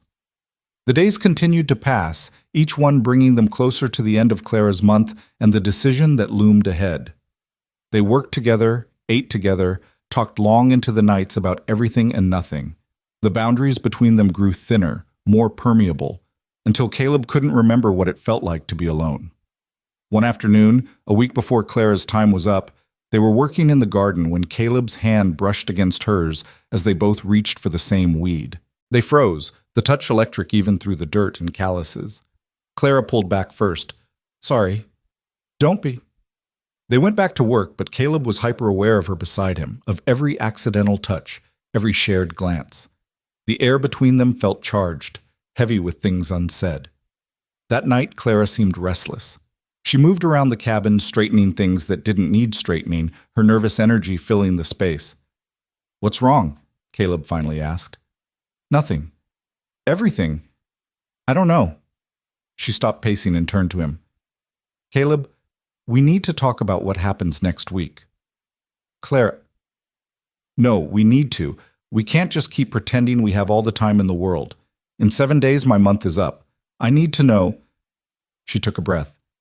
"I need to know if you want me to leave." The question hung between them, stark and unavoidable. Caleb stood, crossing to where Clara stood by the window. "Do you want to leave?" "I asked you first." "I'm asking you now." Clara's hands twisted together. "It's not about what I want. It's about what makes sense, what's practical. I can't just stay here indefinitely without some kind of plan, some kind of purpose." "What if your purpose is just to stay, to be here?" "As what? Your housekeeper? Your charity case?" "As my—" Caleb stopped, the word he wanted to say too big, too frightening. "As someone who belongs here. With me." Clara's eyes widened.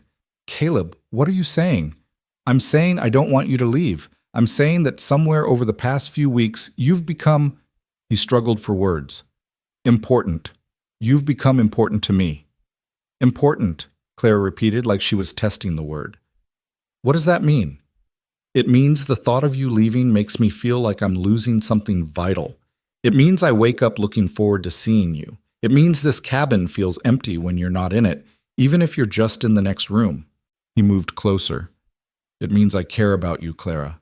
More than I should. More than is safe. Clara's breath came faster. This isn't what we agreed to. This was supposed to be temporary. Business. Nothing more. I know. But when have feelings ever cared about agreements? Caleb, I can't. We can't. Clara wrapped her arms around herself. I'm not what you think I am. I'm damaged, ruined. You deserve someone whole. I'm not exactly whole myself. That's different. How? How is my brokenness different from yours? Because yours comes from loss, from loving someone and losing them. That's noble, tragic.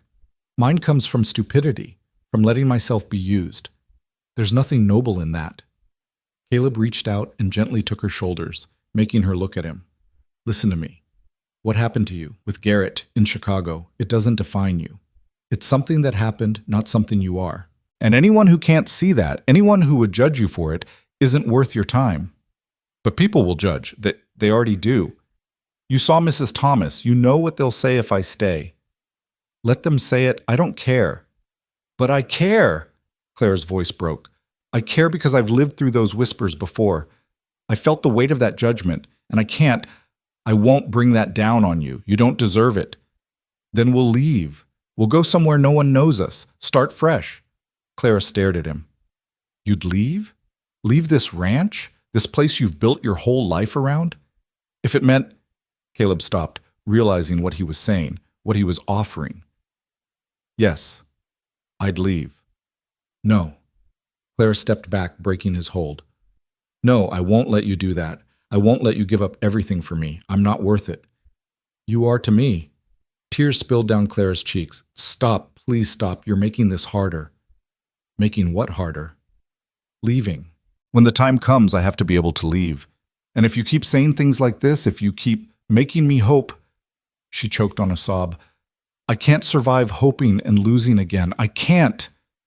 Caleb felt something crack in his chest. Then don't hope. Stay. Not because of what might be, but because of what is. Right now, this moment. You said you felt like you might belong here. So belong. Stop running. Stop hiding. Just stay. Clara looked at him with such longing, such fear that it hurt to see. For how long? Until you realize what a mistake I am? Until the past catches up? Until we decide otherwise. Together. As equals. As partners. Partners, Clara whispered. Yes, if you want. If you're willing to try. She searched his face, looking for doubt, for deception, for any sign that this was another lie, another false promise. But Caleb met her gaze steadily, letting her see the truth of what he felt. I'm afraid, Clara said finally. So am I. What if we fail? What if this doesn't work? Then we'll fail together. But at least we'll have tried. At least we'll have chosen to live instead of just survive. Clara closed her eyes, and more tears escaped. When she opened them again, there was something different in her expression, something that looked like decision. One condition, she said. What? We wait. Until the month is up, give ourselves this last week to be sure, really sure. And then, if we both still want this, if we're both still willing to try, we'll figure it out. Together. It wasn't a yes, but it wasn't a no either. It was hope, tentative and fragile, but hope nonetheless. 1 week, Caleb agreed. 1 week. They stood there in the lamplight, the weight of what they'd just agreed to settling over them. The next 7 days would determine everything, whether they had the courage to reach for something real or whether fear would drive them apart. Caleb didn't know which way it would go. But for the first time in 15 years, he wanted to find out. The week that followed felt suspended in time, each day precious and fragile as spun glass. Caleb and Clara moved around each other with new awareness, every glance weighted with possibility, every accidental touch a reminder of what hung in the balance.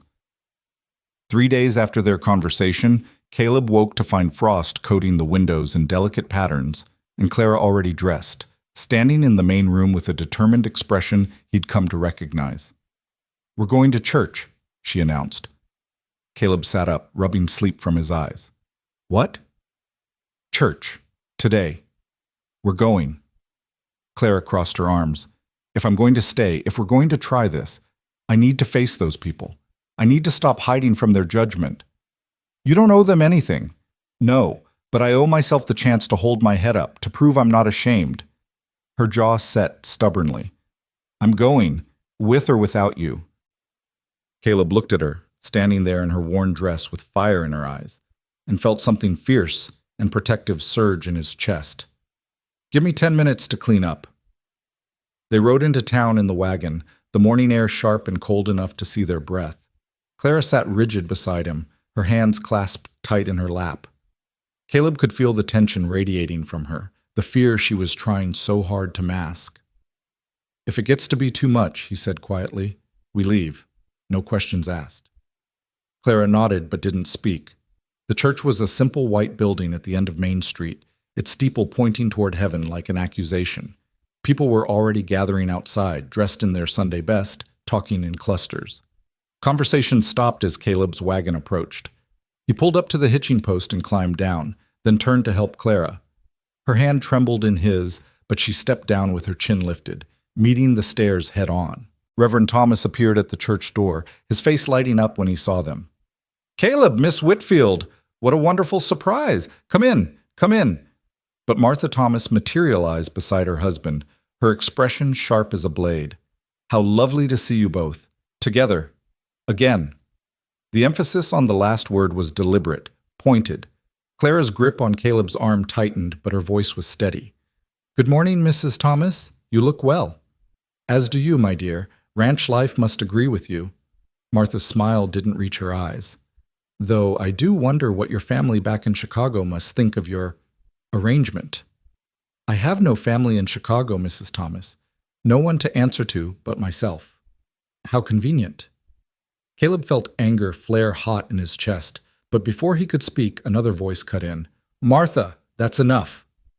Jonas Miller stepped forward from the crowd, his expression stern. These are our neighbors, our friends. They deserve respect, not your venom. Martha's face flushed. I'm simply concerned about propriety. Propriety is treating people with kindness, something you might practice more often. Jonas turned to Caleb and Clara. Pay her no mind. Come, I saved you seats inside. He led them into the church, leaving Martha sputtering behind them. The interior was simple. Wooden pews, a plain altar, sunlight streaming through tall windows. Jonas guided them to a pew near the middle and sat beside them, a buffer against the whispers that followed in their wake. Thank you, Clara whispered to Jonas. Don't thank me yet. You're braver than I gave you credit for coming here. Jonas looked at Caleb. Both of you. The service began and Caleb tried to focus on Reverend Thomas's words about forgiveness and redemption, but his attention kept drifting to Clara beside him. She sat straight-backed and still, her hands folded in her lap, but he could see the tension in her shoulders, the slight tremor in her fingers. Halfway through the sermon, he reached over and covered her hand with his. Clara's breath hitched. She turned to look at him, surprise and something warmer in her eyes. Then, slowly, she turned her hand over and laced her fingers through his. They sat like that for the rest of the service, hands joined while whispers rustled through the pews like wind through leaves. Let them talk. Let them judge. Caleb found he didn't care anymore. All that mattered was the woman beside him and the courage it had taken her to be here. After the service, people gathered outside again, some approaching to greet Caleb with cautious friendliness, others keeping their distance and speaking in low voices. Clara handled it all with quiet dignity, answering questions when asked, deflecting prying ones with polite firmness. Then Mrs. Henderson, the elderly woman who ran the general store, approached. Unlike Martha Thomas, her expression was kind. Miss Whitfield, I wonder if you might do me a favor, she said. Clara looked uncertain. Of course, if I can. My daughter's getting married next month, and I'm hopeless with a needle. I saw that beautiful mending work on Mr. Mercer's shirt last week when he was in town. Would you consider helping with the wedding dress? I'd pay you, of course. Clara blinked, clearly not expecting this. Yes, I'd be happy to help.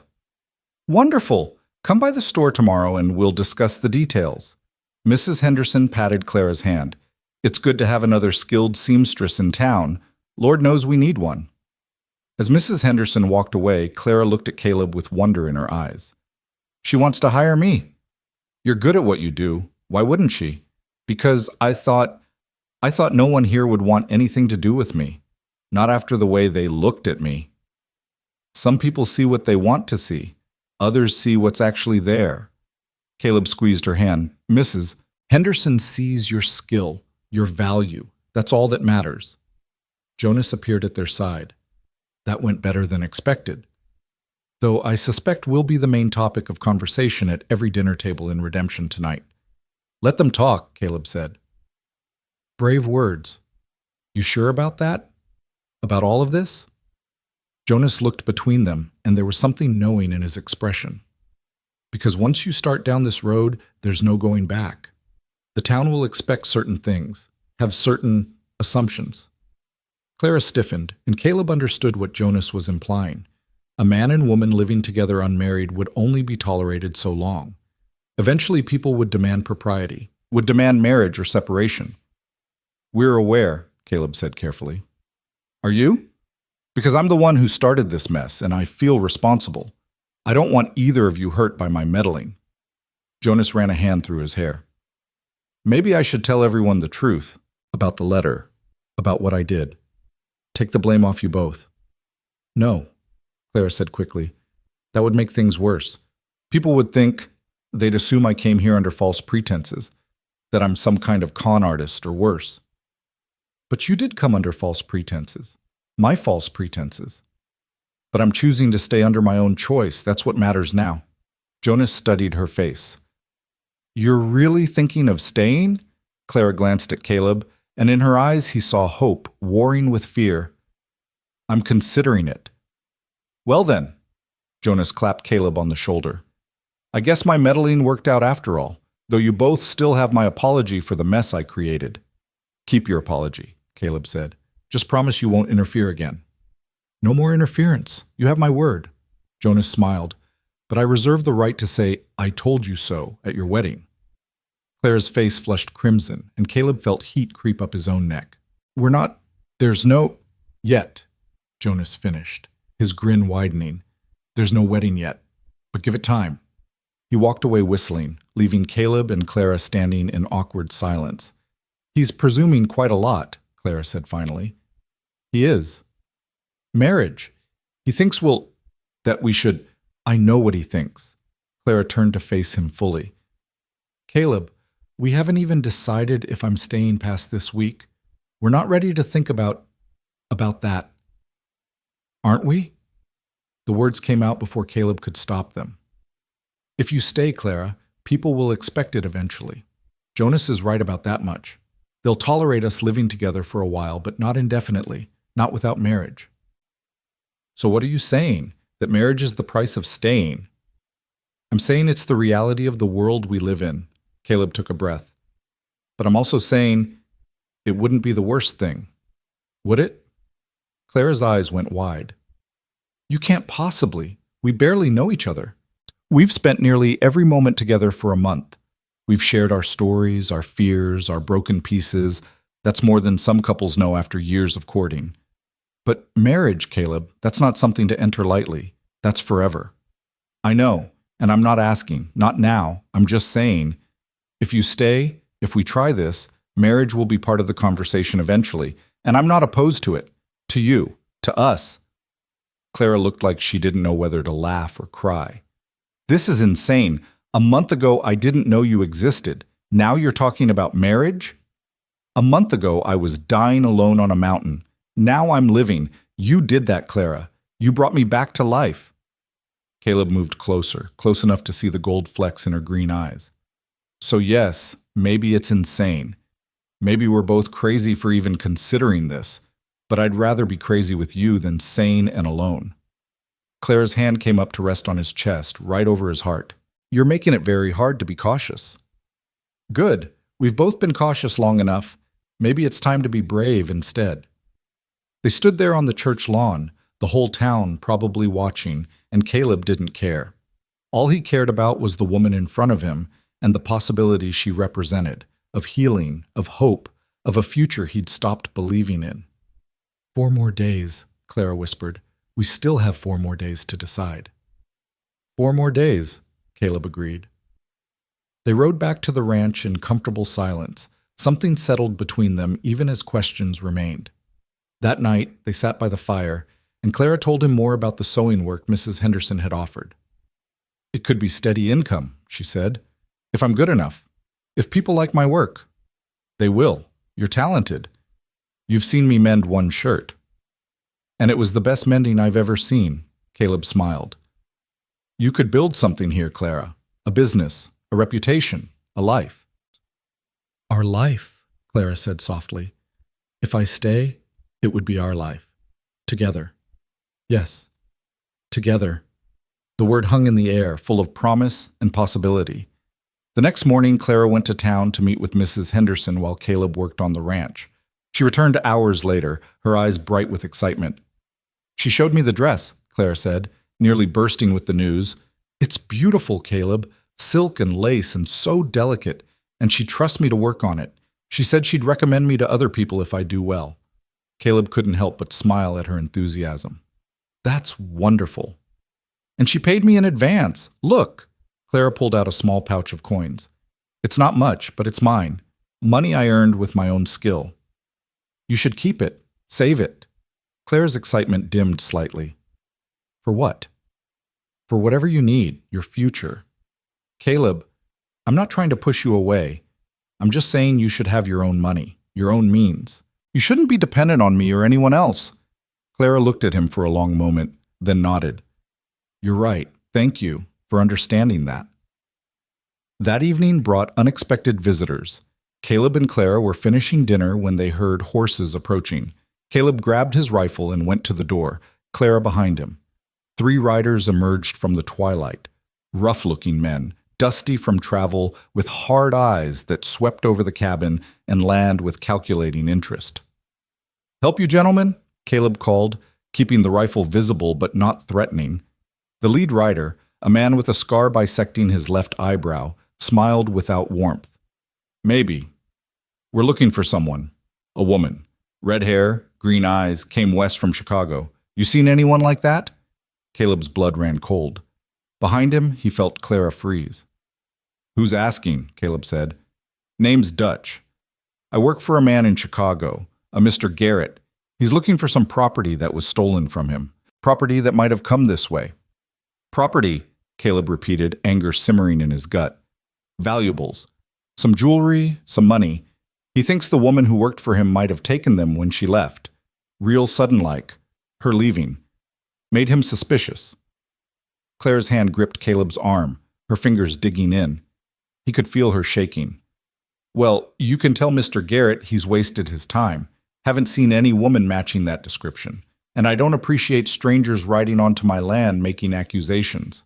Dutch's eyes narrowed. That's so. Funny, because word in town is you got a female visitor. Been here about a month. Red hair. My business is my own, and you're trespassing. I suggest you leave before I encourage you with buckshot. The 3 men exchanged glances.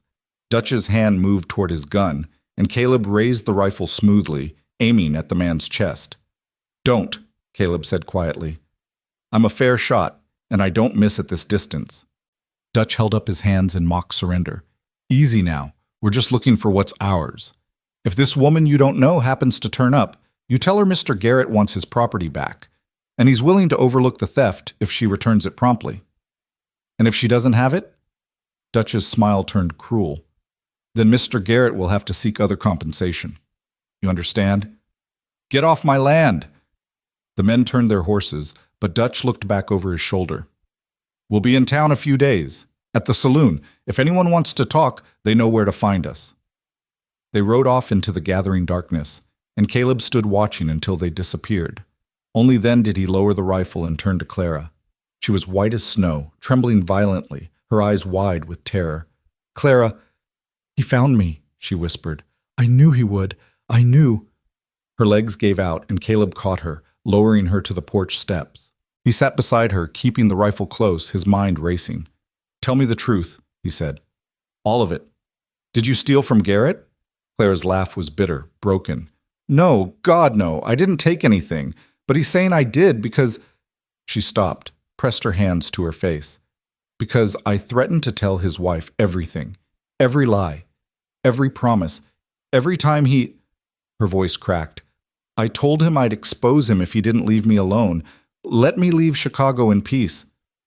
So he's claiming you're a thief to discredit you, to make sure no one believes anything you say. Yes. And it's working, isn't it? Those men believe it. The town will believe it. Everyone will believe it. Because I'm nothing. And he's a respected businessman. Caleb's jaw clenched. You're not nothing, and I don't believe it. You should. You should send me away before this gets worse. Before he. Clara looked at Caleb, terror in her eyes. Before he hurts you too. That's what he does. He destroys anyone who gets in his way. I'm not afraid of Garrett or his hired men. You should be. Caleb, you don't understand. He has money, influence. He'll ruin you just for helping me. I don't care. Caleb took her face in his hands, making her look at him. Listen to me.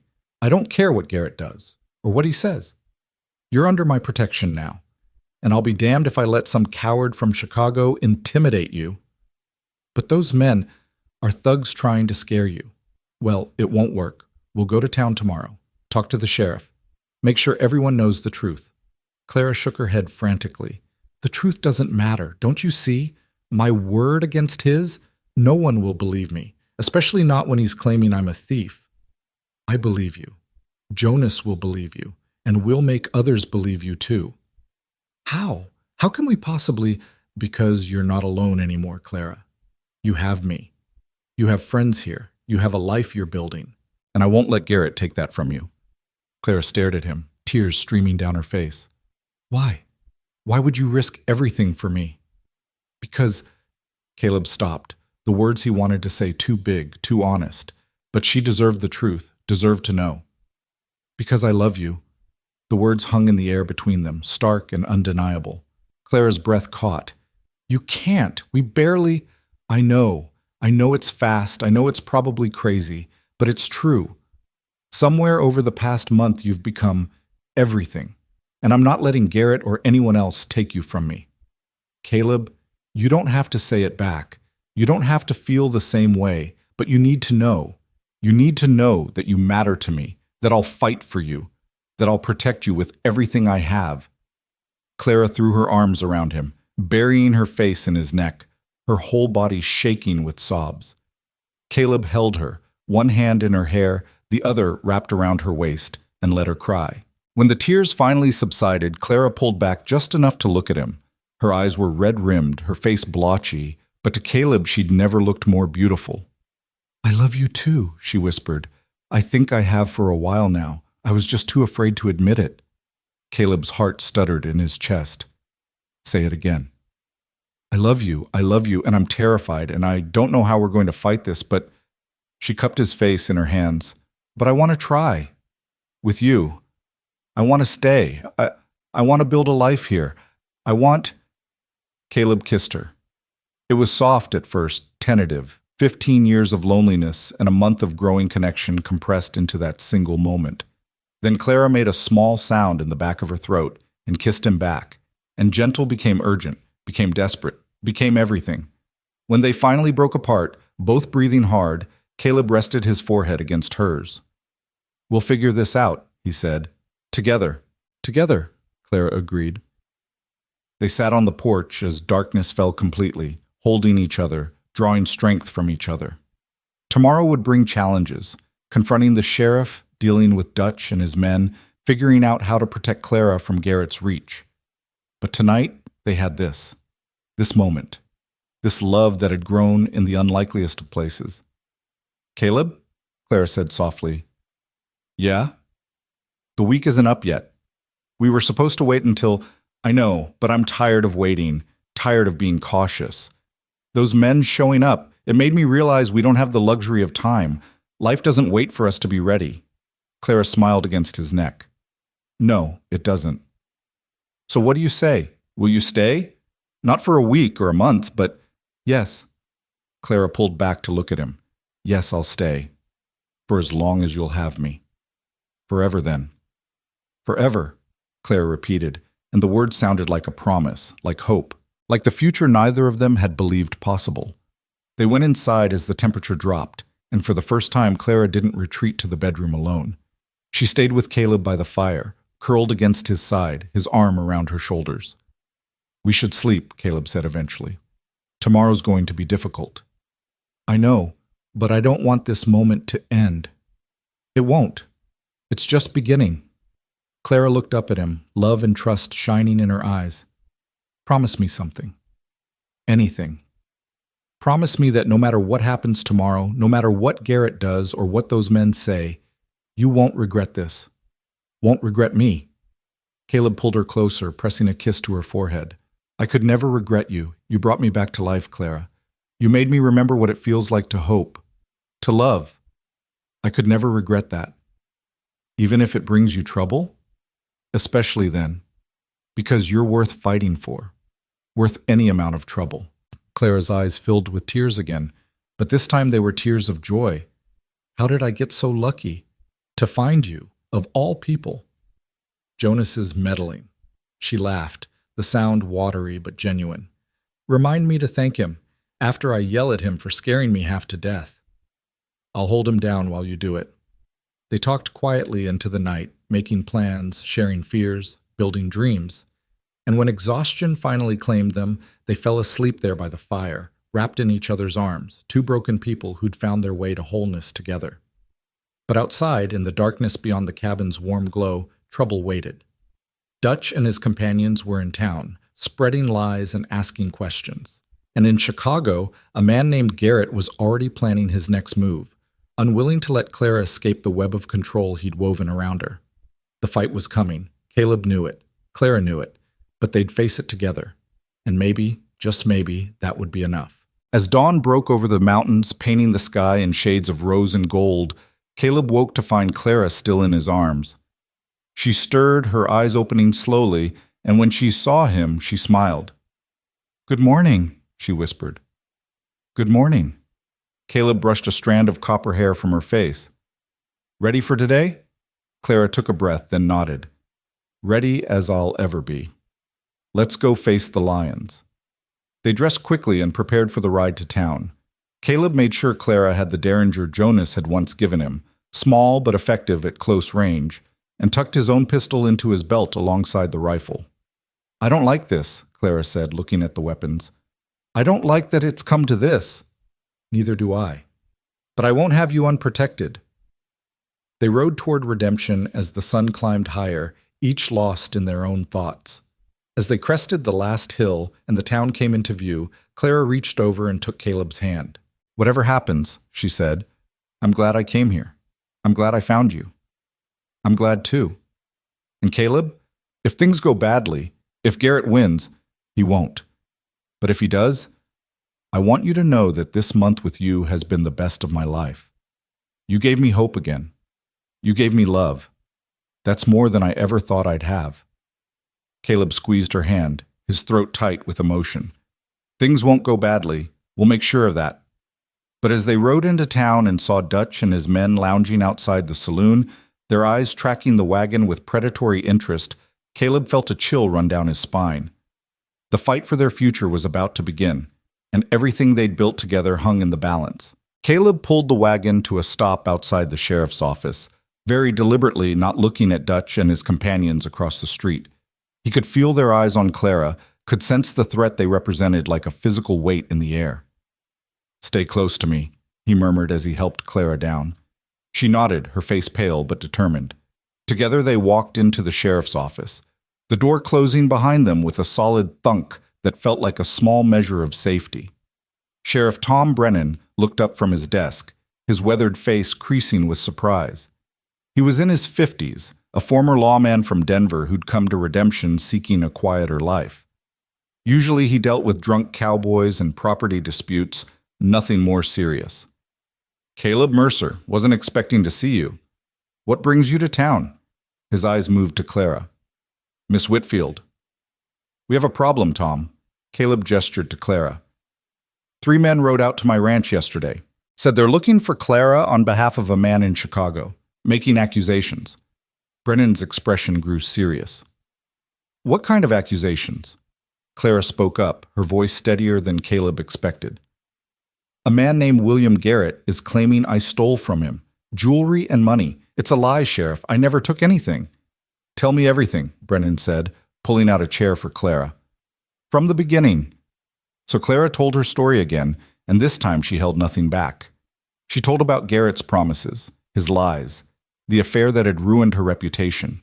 She told about threatening to expose him and fleeing Chicago. She told about the men who'd come to Caleb's ranch, about Dutch's veiled threats. Brennan listened without interruption, his expression growing darker with each detail. When Clara finished, he sat back in his chair and sighed. That's a hell of a situation, Miss Whitfield. And I believe you. But believing you and proving Garrett's lying are two different things. What can we do? Caleb asked. Legally? Not much.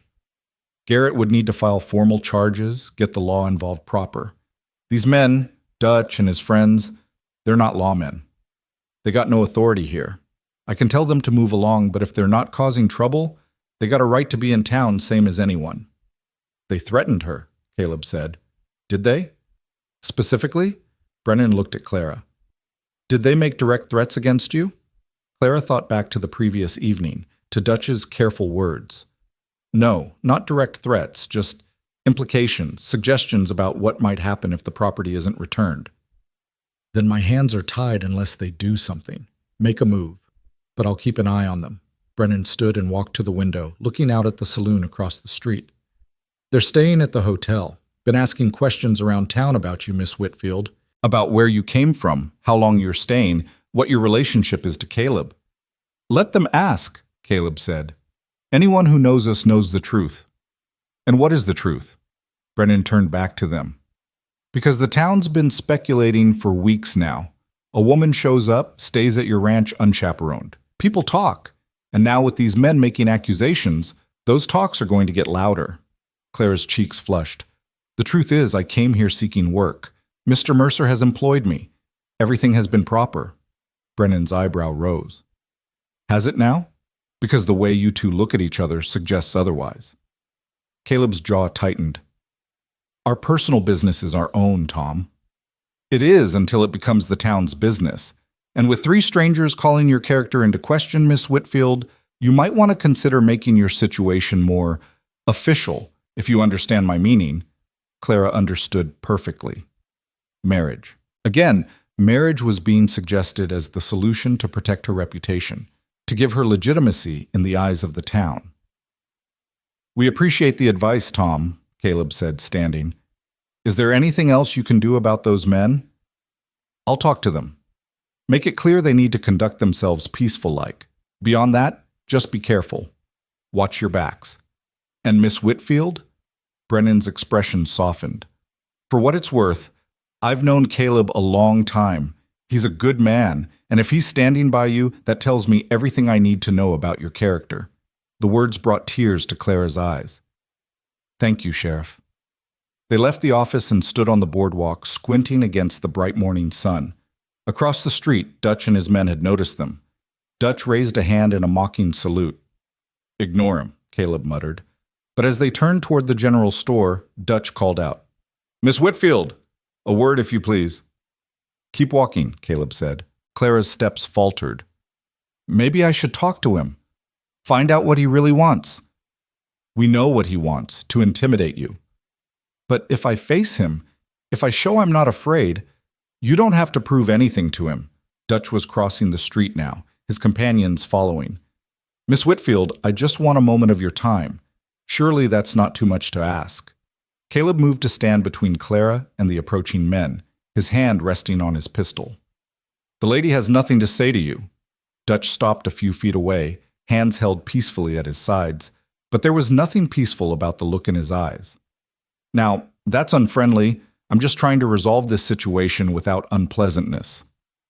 Then leave town, Clara said, stepping out from behind Caleb.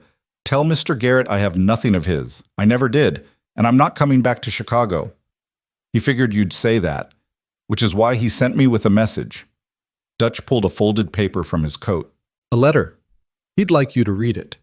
Clara stared at the letter like it was a snake. I don't want anything from him. It's important about your future, your prospects. Dutch's smile was cruel. See, Mr. Garrett's been doing some thinking. He realizes he might have been hasty, accusing you of theft. He's willing to drop all charges, forget the whole thing, if you just come back, talk to him, work things out proper-like. Work things out, Clara repeated, her voice hollow. You mean go back to being his mistress? I mean go back to Chicago where you belong, where you'll be taken care of, protected. Mr. Garrett's a generous man to those who please him. Caleb's hand moved to his gun, but Clara grabbed his arm. Don't. He's not worth it. Listen to the lady, Dutch said. She's smart. Knows when she's in over her head. He held out the letter again. Just read it, Miss Whitfield. See what Mr. Garrett's offering. Then you can make an informed decision about your future. My future is here, Clara said firmly, with Caleb, in redemption, and nothing Garrett says will change that. Dutch's expression hardened. You sure about that? Because Mr. Garrett can make life very difficult for you, for both of you. He has friends, influence, money. What do you have, a broken-down ranch and a hermit who'll tire of you soon enough? Caleb's fist connected with Dutch's jaw before he'd consciously decided to throw the punch. Dutch staggered back, blood blooming from his split lip, and his companions reached for their guns. The street erupted into chaos. Sheriff Brennan burst from his office, rifle in hand. Guns down! Now! People scattered, ducking into shops and doorways.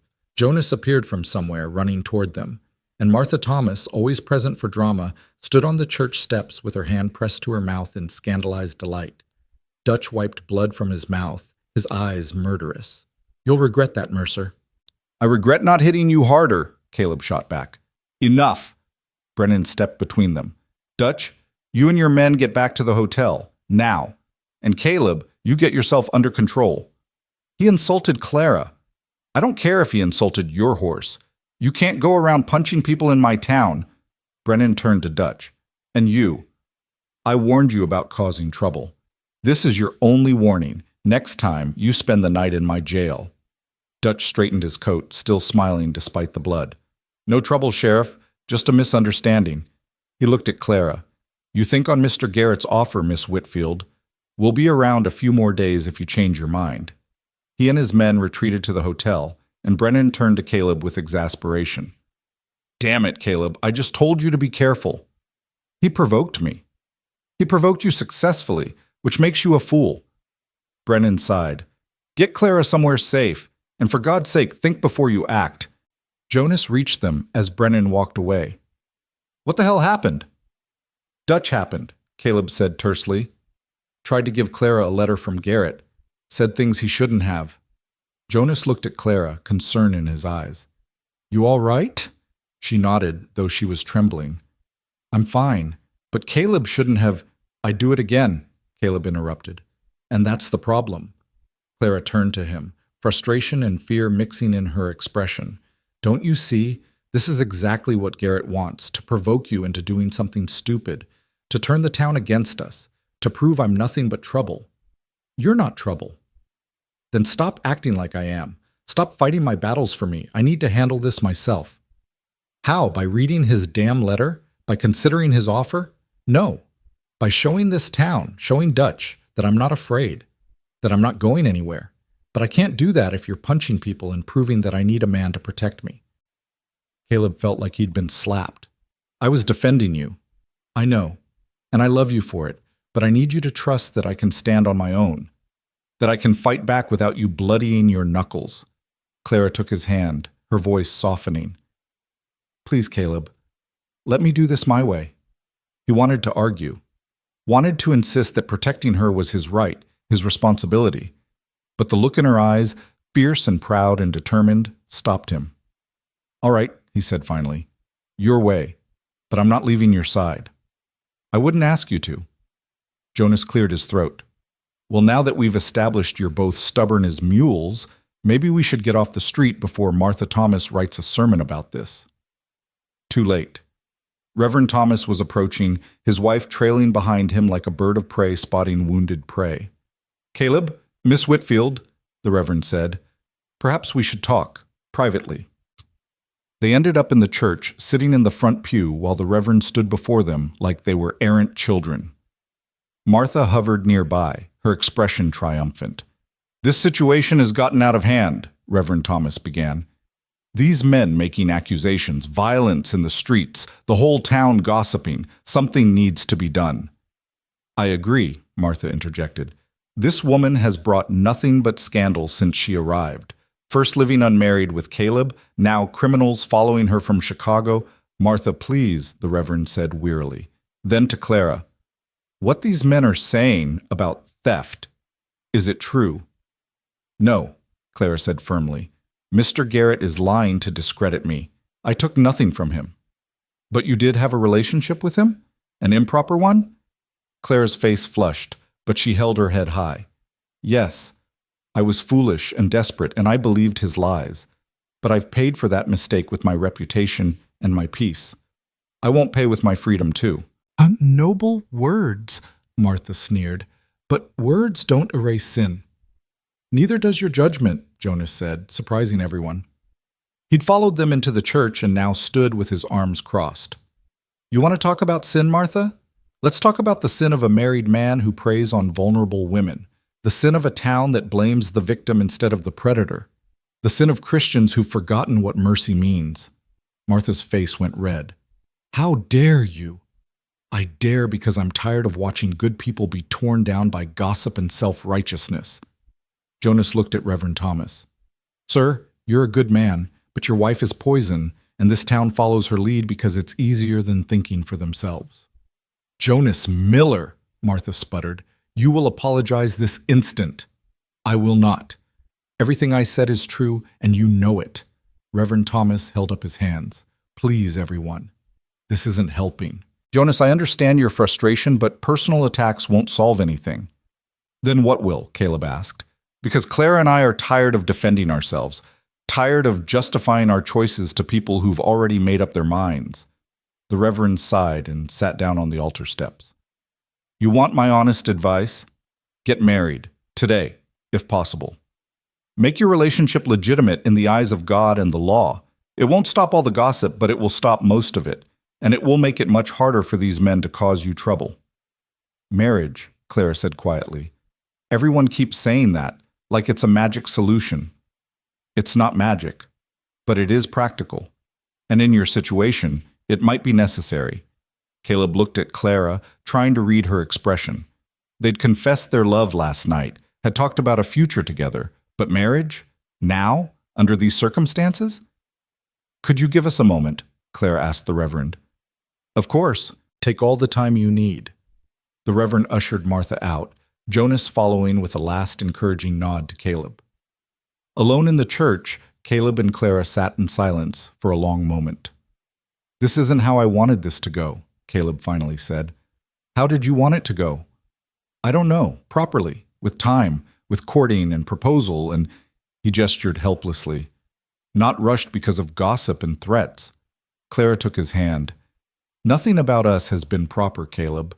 From the first moment I arrived, built on a lie, collapsing in your yard. We've done everything backward and wrong, but it's also been real, honest, true. You deserve better than a rushed wedding because the town demands it.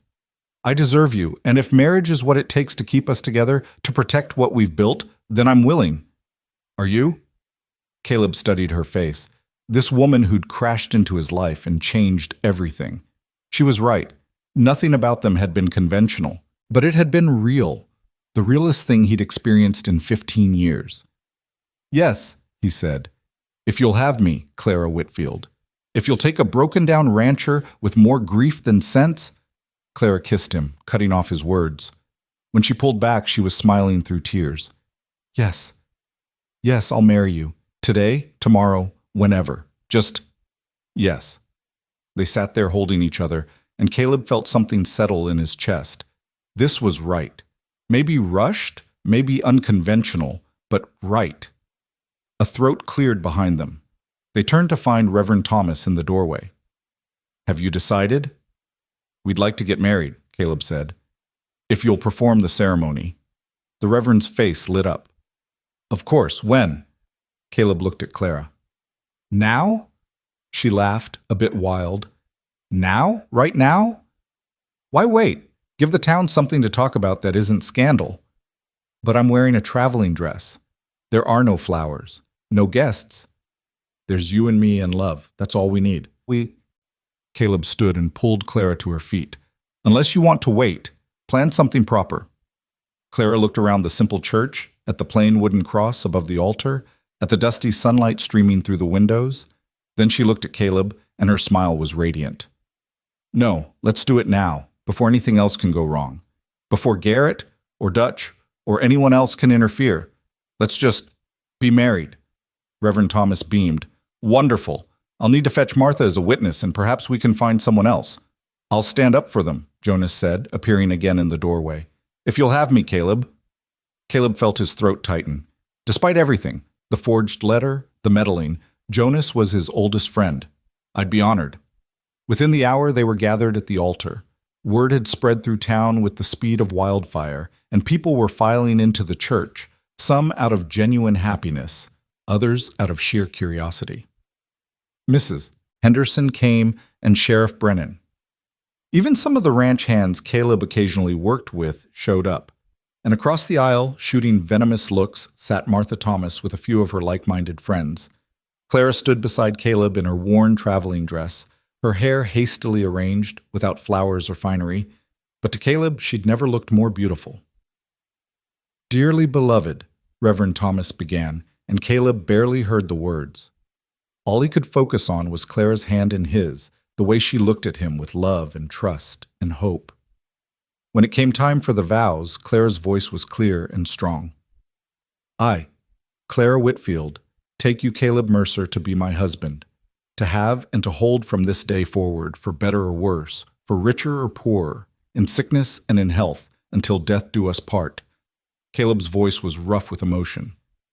I, Caleb Mercer, take you, Clara Whitfield, to be my wife, to have and to hold from this day forward, for better or worse, for richer or poorer, in sickness and in health, until death do us part. By the power vested in me, I now pronounce you husband and wife. You may kiss your bride. Caleb cupped Clara's face in his hands and kissed her, and the church erupted in applause. When they broke apart, both were crying, both were laughing, both were overwhelmed with the magnitude of what they'd just done. They were married. Actually married.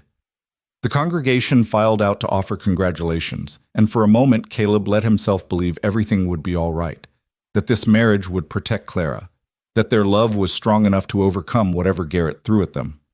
Then he saw Dutch standing at the back of the church, watching with cold calculation. The threat wasn't over. But at least now they'd face it as husband and wife. The celebration that followed was impromptu but joyful. Jonas insisted on buying drinks at the saloon, and half the town joined in toasting the newlyweds. Even some of those who'd been skeptical seemed to soften, won over by the obvious love between Caleb and Clara. But Dutch and his men stayed at their corner table, watching everything with predatory patience. As the afternoon wore on, Caleb pulled Jonas aside. Those men aren't leaving. They're waiting for something. I know. I've been keeping an eye on them. Jonas lowered his voice. They've been asking around about Garrett's stolen property, suggesting that maybe Clara hid it at your ranch, planting seeds. She didn't take anything. You and I know that. But they're setting something up, building a narrative. Jonas gripped Caleb's shoulder. Watch yourself. Watch Clara. I have a bad feeling about this. Caleb had the same feeling, and it only grew stronger when Dutch approached as they were preparing to leave. Congratulations on the wedding, Dutch said with a smile that didn't reach his eyes. Very romantic, very sudden. Is there a point to this? Caleb asked. Just wondering if Mrs. Mercer told you about the $10,000. The saloon went quiet. Everyone nearby turned to listen. What $10,000? Caleb asked carefully. The money Mr. Garrett says was stolen, along with some very valuable jewelry, family heirlooms, worth a fortune. Dutch looked around at the listening crowd. You sure you want to tie yourself to a thief, Mercer? Because once that stolen property is found, your wife will be going to prison, and you might be going with her as an accomplice.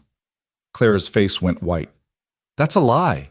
There was no money, no jewelry. He's making it all up. Is he?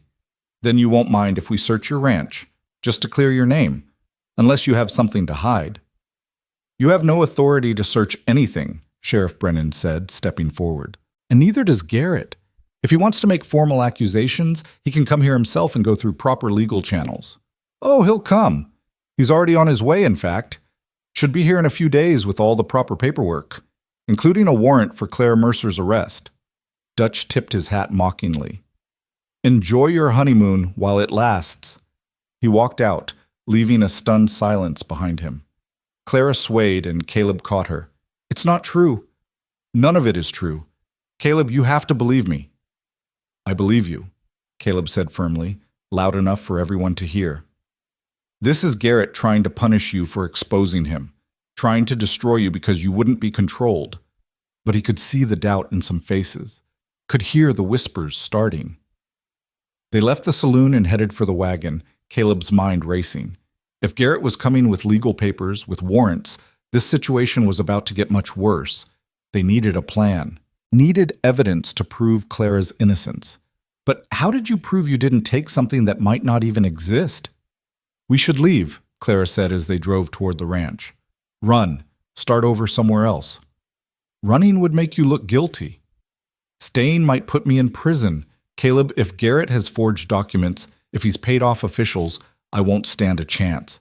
The word of a mistress against a respected businessman, I'll hang. You won't hang. I won't let that happen. You can't stop it, don't you see? This was always how it was going to end. Me paying for the crime of not being who he wanted me to be. Clara's voice broke. I should never have stayed. Should never have let you marry me. Now I've dragged you into this mess. Clara, listen to me. Caleb pulled the wagon to a stop and turned to face her. You didn't drag me into anything. I chose this, chose you, and I'm not giving up. There has to be a way to prove your innocence. How? I don't know yet. No, but we'll figure it out. Caleb took her hands. You're not alone anymore. You're my wife, and I protect what's mine. Clara laughed bitterly. Your wife for all of 6 hours, and already I'm destroying your life. You saved my life. Everything else is details. They rode the rest of the way in silence, each lost in thought. When they reached the ranch, Caleb helped Clara down and they stood in the yard looking at the cabin that had become their home. Whatever happens, Clara said, I want you to know today was the happiest day of my life. Becoming your wife, standing with you in that church, even with everything else, even knowing what's coming, I wouldn't change it. Caleb pulled her into his arms. Neither would I. They went inside, and Caleb built a fire while Clara moved around the cabin with distracted nervousness. This should have been their wedding night, should have been filled with joy and celebration and new beginnings. Instead, it was shadowed by fear. Caleb? Clara said from the bedroom doorway. I'm frightened. I know, so am I. What are we going to do? He went to her, taking her hands. We're going to fight. We're going to prove Garrett's lying. And we're going to build the life we want, free from his shadow. How can you be so sure? Because I have to be. Because giving up isn't an option. Because you're worth fighting for, Clara Mercer. He smiled at her new name. My wife. Clara smiled back through her tears. Say it again. My wife. Clara Mercer. My partner. My love. My future. She kissed him then, desperate and hungry, trying to lose her fear in his touch. Caleb kissed her back, pouring all his love and promise and determination into that connection. They made love for the first time that night, gentle and reverent, two broken people trying to create something whole. And for a few hours, the world beyond their cabin walls ceased to exist. But morning came too soon, bringing with it the reality they'd tried to forget.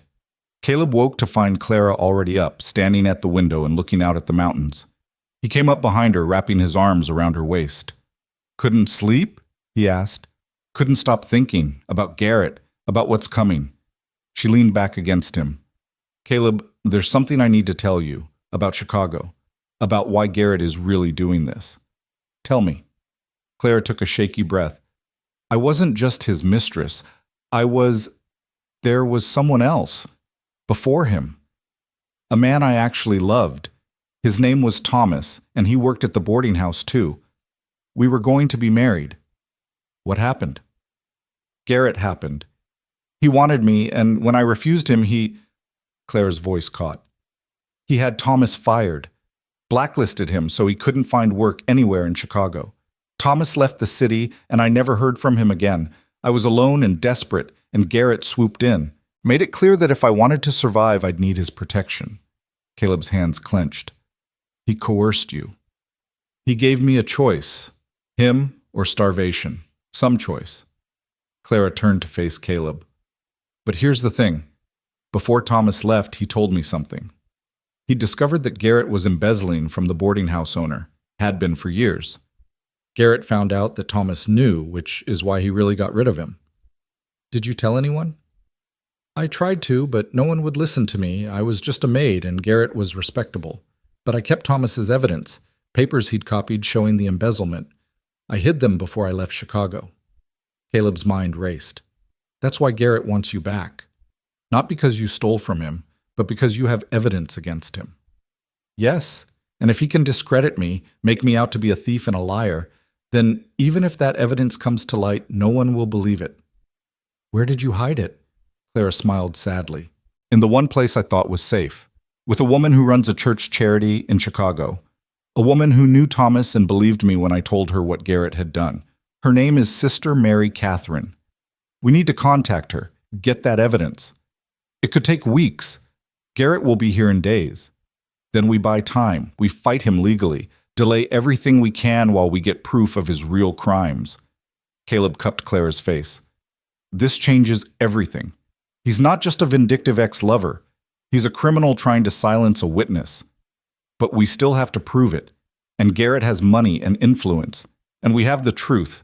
That has to count for something. Over the next 2 days, Caleb and Clara prepared for battle.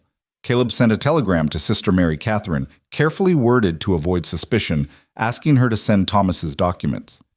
Clara wrote down everything she remembered about Garrett's crimes, creating a timeline and record of his embezzlement. Jonas helped where he could, gathering character witnesses willing to speak for Clara.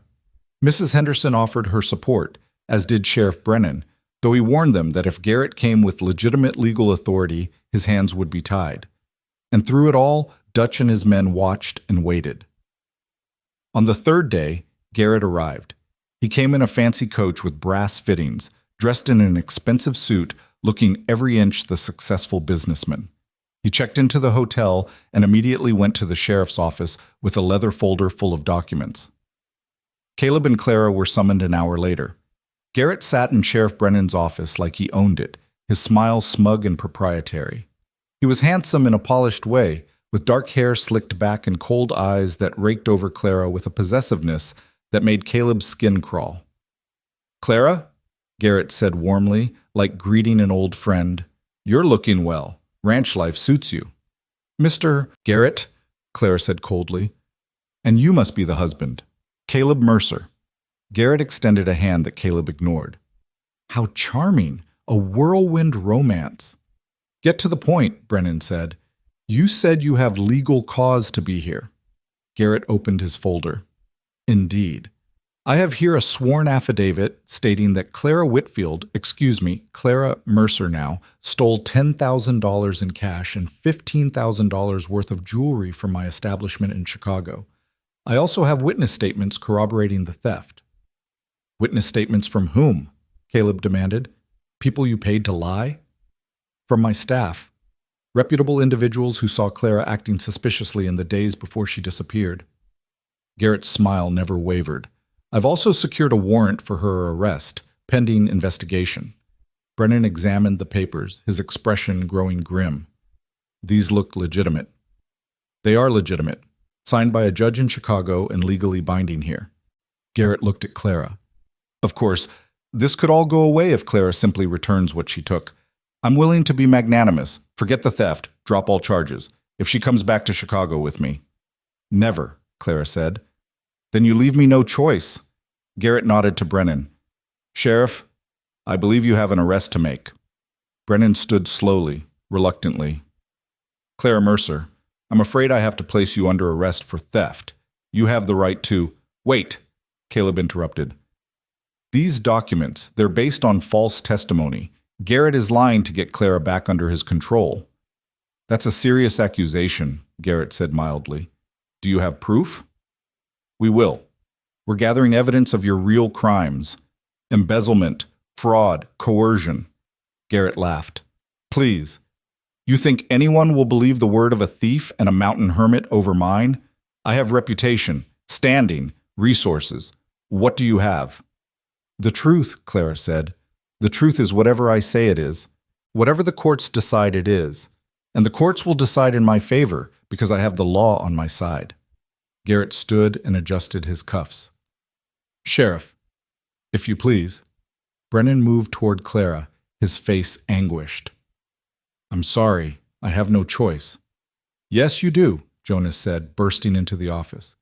You have a choice to wait until we've had time to mount a proper defense, to investigate these claims, to ensure justice is actually being served. The warrant is legal, Brennan said. My hands are tied. Then untie them. Tom, you know Clara. You know Caleb. They're good people. And I'm sorry. But the law is the law. Caleb moved to stand in front of Clara. You'll have to go through me. Caleb, don't, Clara said. It will only make things worse. I don't care. I won't let them take you.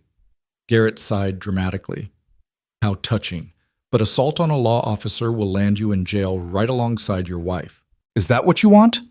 Caleb's hands clenched, every muscle in his body screaming to fight, to protect Clara no matter the cost. But she touched his arm, her eyes pleading. Let them do this, she whispered. Let them arrest me. We'll fight it legally, the right way. Clara, please, trust me. Trust that we'll win in the end. It went against every instinct, but Caleb stepped aside. Brennan approached Clara with handcuffs, and the sight of iron around her wrists nearly broke Caleb's control. She'll be in the town jail until the circuit judge arrives, Brennan said. Should be about a week. A week in jail for crimes she didn't commit, Caleb said bitterly. A week for the truth to come out, Clara corrected, trying to sound brave even as tears streamed down her face. Caleb, send that telegram. Get those documents. Prove what he really is. Garrett's expression flickered, just for a moment, with something that might have been concern. What documents? The ones that show your embezzlement, your fraud. The ones Thomas copied before you destroyed him. Now Garrett's mask cracked completely. Rage flooded his features, quickly suppressed but not quickly enough. I don't know what you're talking about. Yes, you do, and soon everyone else will too. Garrett recovered his composure, but Caleb had seen the fear. They'd struck a nerve. The documents were real, and Garrett knew it. Sheriff, I'd like my property secured, Garrett said. The stolen items may be hidden at the Mercer Ranch. I request permission to search. Over my dead body, Caleb growled. That can be arranged, Dutch said from the doorway. The threat hung in the air, thick and ugly. Brennan stepped between them. No one is searching anything without proper legal authority, and no one is threatening anyone in my town. Garrett, you've made your arrest. Now you wait for the judge like everyone else. Dutch, you and your men stay out of trouble, or you'll be joining Mrs. Mercer in a cell. Garrett smiled coldly. Of course, Sheriff. I'm a law-abiding citizen. I'll wait for justice to be served. He looked at Clara, and his voice dropped to a whisper only she and Caleb could hear. But justice can be harsh, my dear, especially for women who forget their place. You could have had everything. Now you'll have nothing, and your mountain man will watch you hang for crimes you didn't commit, all because you couldn't accept the life I offered you.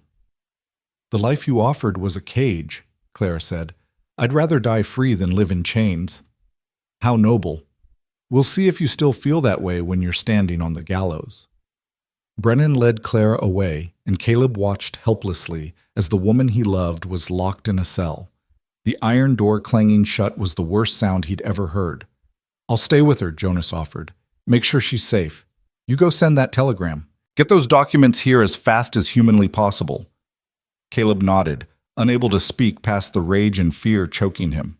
He left the jail and went straight to the telegraph office, composing a message to Sister Mary Catherine that begged her to send Thomas's evidence immediately, explaining that Clara's life depended on it.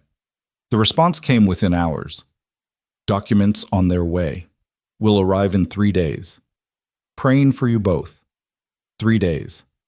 The judge would arrive in a week. They had 4 days to gather evidence, build a defense, and prove Garrett was the real criminal. It would have to be enough. Caleb spent those 3 days in constant motion. He gathered affidavits from people in redemption attesting to Clara's character. He researched Garrett's business dealings, finding whispers of impropriety but nothing concrete.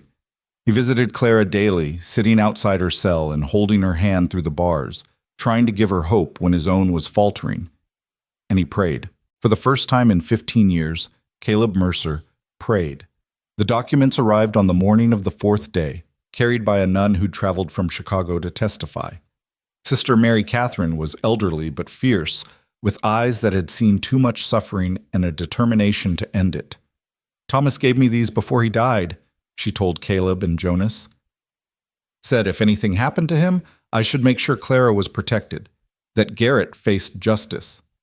"Thomas is dead?" Caleb asked. "Killed in what they called a robbery, but I always suspected Garrett had a hand in it." She opened a leather portfolio, revealing ledgers, bank statements, and correspondence. "Everything's here. Proof of Garrett's embezzlement going back 5 years. Hundreds of thousands of dollars stolen and hidden." Caleb's heart raced. This is it. This will clear Clara. It will also put Garrett in prison for the rest of his life. He'll fight like a cornered animal. Let him fight. We have the truth now. They took the evidence to Sheriff Brennan, who examined it with growing amazement and horror. If this is authentic, and it looks authentic, Garrett's finished. This is ironclad proof of massive fraud. So you'll release Clara? I'll present this to the judge when he arrives tomorrow. He'll make the final decision. Tomorrow? Garrett could run before then. Which is why I'm going to have a talk with him right now. Make it clear he's not leaving town. Brennan stood, gathering the documents. And I'm moving Clara to better quarters. She's not a criminal. She's a witness. She should be treated accordingly. That night, Caleb was finally allowed to see Clara in private, in a small room at the hotel where Brennan had relocated her. She fell into his arms, and they held each other like drowning people clinging to driftwood. "It's almost over," Caleb murmured against her hair. "The documents arrived. Proof of everything. Garrett's done." "Are you sure?" "He's slippery. He always finds a way. Not this time. This time the evidence is too strong. The nun who brought it will testify. We have him." Clara pulled back to look at him, hope and disbelief warring in her expression. "We're really going to win?" "Yes. You're going to be free, and Garrett's going to pay for everything he's done." She laughed, the sound broken and joyful. "I can't believe it. After everything, we're actually going to—" The window shattered. Glass exploded inward, and something heavy thudded against the far wall. Caleb threw himself over Clara, shielding her with his body as smoke began to fill the room. "Fire!" someone shouted from outside. Caleb looked up to see flames spreading from what appeared to be a bottle of kerosene that had been thrown through the window. The room was filling with smoke fast, the fire spreading to the curtains, the furniture. "We have to get out," he coughed, pulling Clara toward the door. But the door was locked from the outside. They were trapped. Caleb threw his shoulder against the door, once, twice, but it wouldn't budge. The smoke was getting thicker, the heat more intense. Clara was coughing, struggling to breathe. "The window!" she gasped. But the window was blocked by flames. They were surrounded, the fire closing in, and Caleb realized with horrible clarity that this was Garrett's final move. If he couldn't have Clara, if he couldn't control her, he'd destroy her, destroy them both. Caleb wrapped his arms around Clara, his mind racing for a solution, any solution. But the smoke was too thick, the fire too hot, and consciousness was slipping away. This couldn't be how it ended. Not after everything they'd fought for, not after finally finding each other. But the darkness was pulling him down, and Clara's body was going limp in his arms. And Caleb's last thought before he passed out was that he'd failed her, failed to protect her, failed to save her, failed to give them the future they deserved. The world went black. And then, through the darkness, Caleb heard shouting, felt hands grabbing him, dragging him. Cool air hit his face, and he gasped, coughing up smoke, his lungs burning. "Clara," he tried to say, but it came out as a croak. "She's here. She's alive." Caleb forced his eyes open to see Jonas's face above him, covered in soot. They were outside the hotel, and the building was engulfed in flames. People were running with buckets, trying to save what they could. And beside him, coughing but breathing, was Clara. "You're alive," he rasped, reaching for her. "So are you." She gripped his hand. "Jonas broke down the door, saved us." Caleb looked at his friend who was examining a burn on his arm. "You could have died." "So could you. We're even." Jonas's expression was grim. "It was Garrett, or Dutch. Someone set that fire deliberately, tried to kill you both." "Where is he?" Caleb struggled to sit up. "Where's Garrett?" "Gone. Disappeared right before the fire started. Dutch and his men too."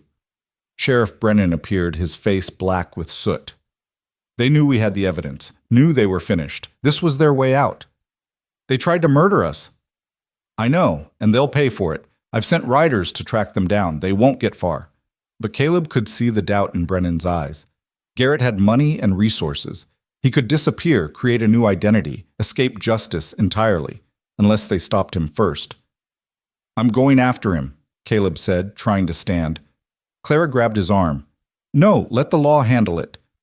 The law let him get away. Let him try to kill us. And chasing him will just get you killed. Caleb, please. We're alive. We have the evidence. He's ruined even if he runs. Isn't that enough?" Caleb looked at her, at the soot on her face, and the terror in her eyes, and the love that shone through it all, and he realized she was right. Garrett wasn't worth dying for, wasn't worth leaving Clara for. "All right," he said. "All right, I'll stay. But if he comes back, we'll deal with it. Together." They held each other while the hotel burned, while the town rallied to fight the fire, while somewhere in the darkness, Garrett fled from the consequences of his crimes. 2 days later, the circuit judge arrived to find Garrett gone and the case against Clara dismissed. The evidence of embezzlement was forwarded to authorities in Chicago, and warrants were issued for Garrett's arrest. Clara was free. They rode back to the ranch together, exhausted, smoke-damaged, but alive. And as they crested the hill and saw their home spread out below them, Caleb felt something settle in his chest. They'd won. Against all odds, against Garrett's money and influence and violence, they'd won. "What now?" Claire asked. "Now we live. We build the life we want. We let the past go and focus on the future." Clara smiled, and it was like sunrise after the longest night. "Our future." "Yes, our future." They rode down to the ranch hand in hand, ready to begin again. The cabin would need work after their absence. The animals would need tending. The fence still needed mending, and the roof on the barn still leaked. But none of that mattered, because they had each other. They had love. They had hope. And that was enough. That was everything. In the months that followed, Caleb and Clara built a life that neither had dared to dream possible. Clara's sewing business flourished, bringing in steady income and respect from the community. Caleb's ranch prospered with her help, the land responding to the care they poured into it. They never heard from Garrett again. Rumor had it he'd fled to Mexico, living under an assumed name, always looking over his shoulder. Justice had caught up with him in its own way, not prison, but a life of fear and hiding. Clara was content with that. She had everything she wanted right here. One morning, nearly a year after their wedding, Clara woke feeling ill. Caleb fussed over her, worried, until she laughed and told him the truth. She was pregnant. They were going to have a child. Caleb held her, tears streaming down his face, overwhelmed with joy he'd thought he'd never feel again. A child. A family.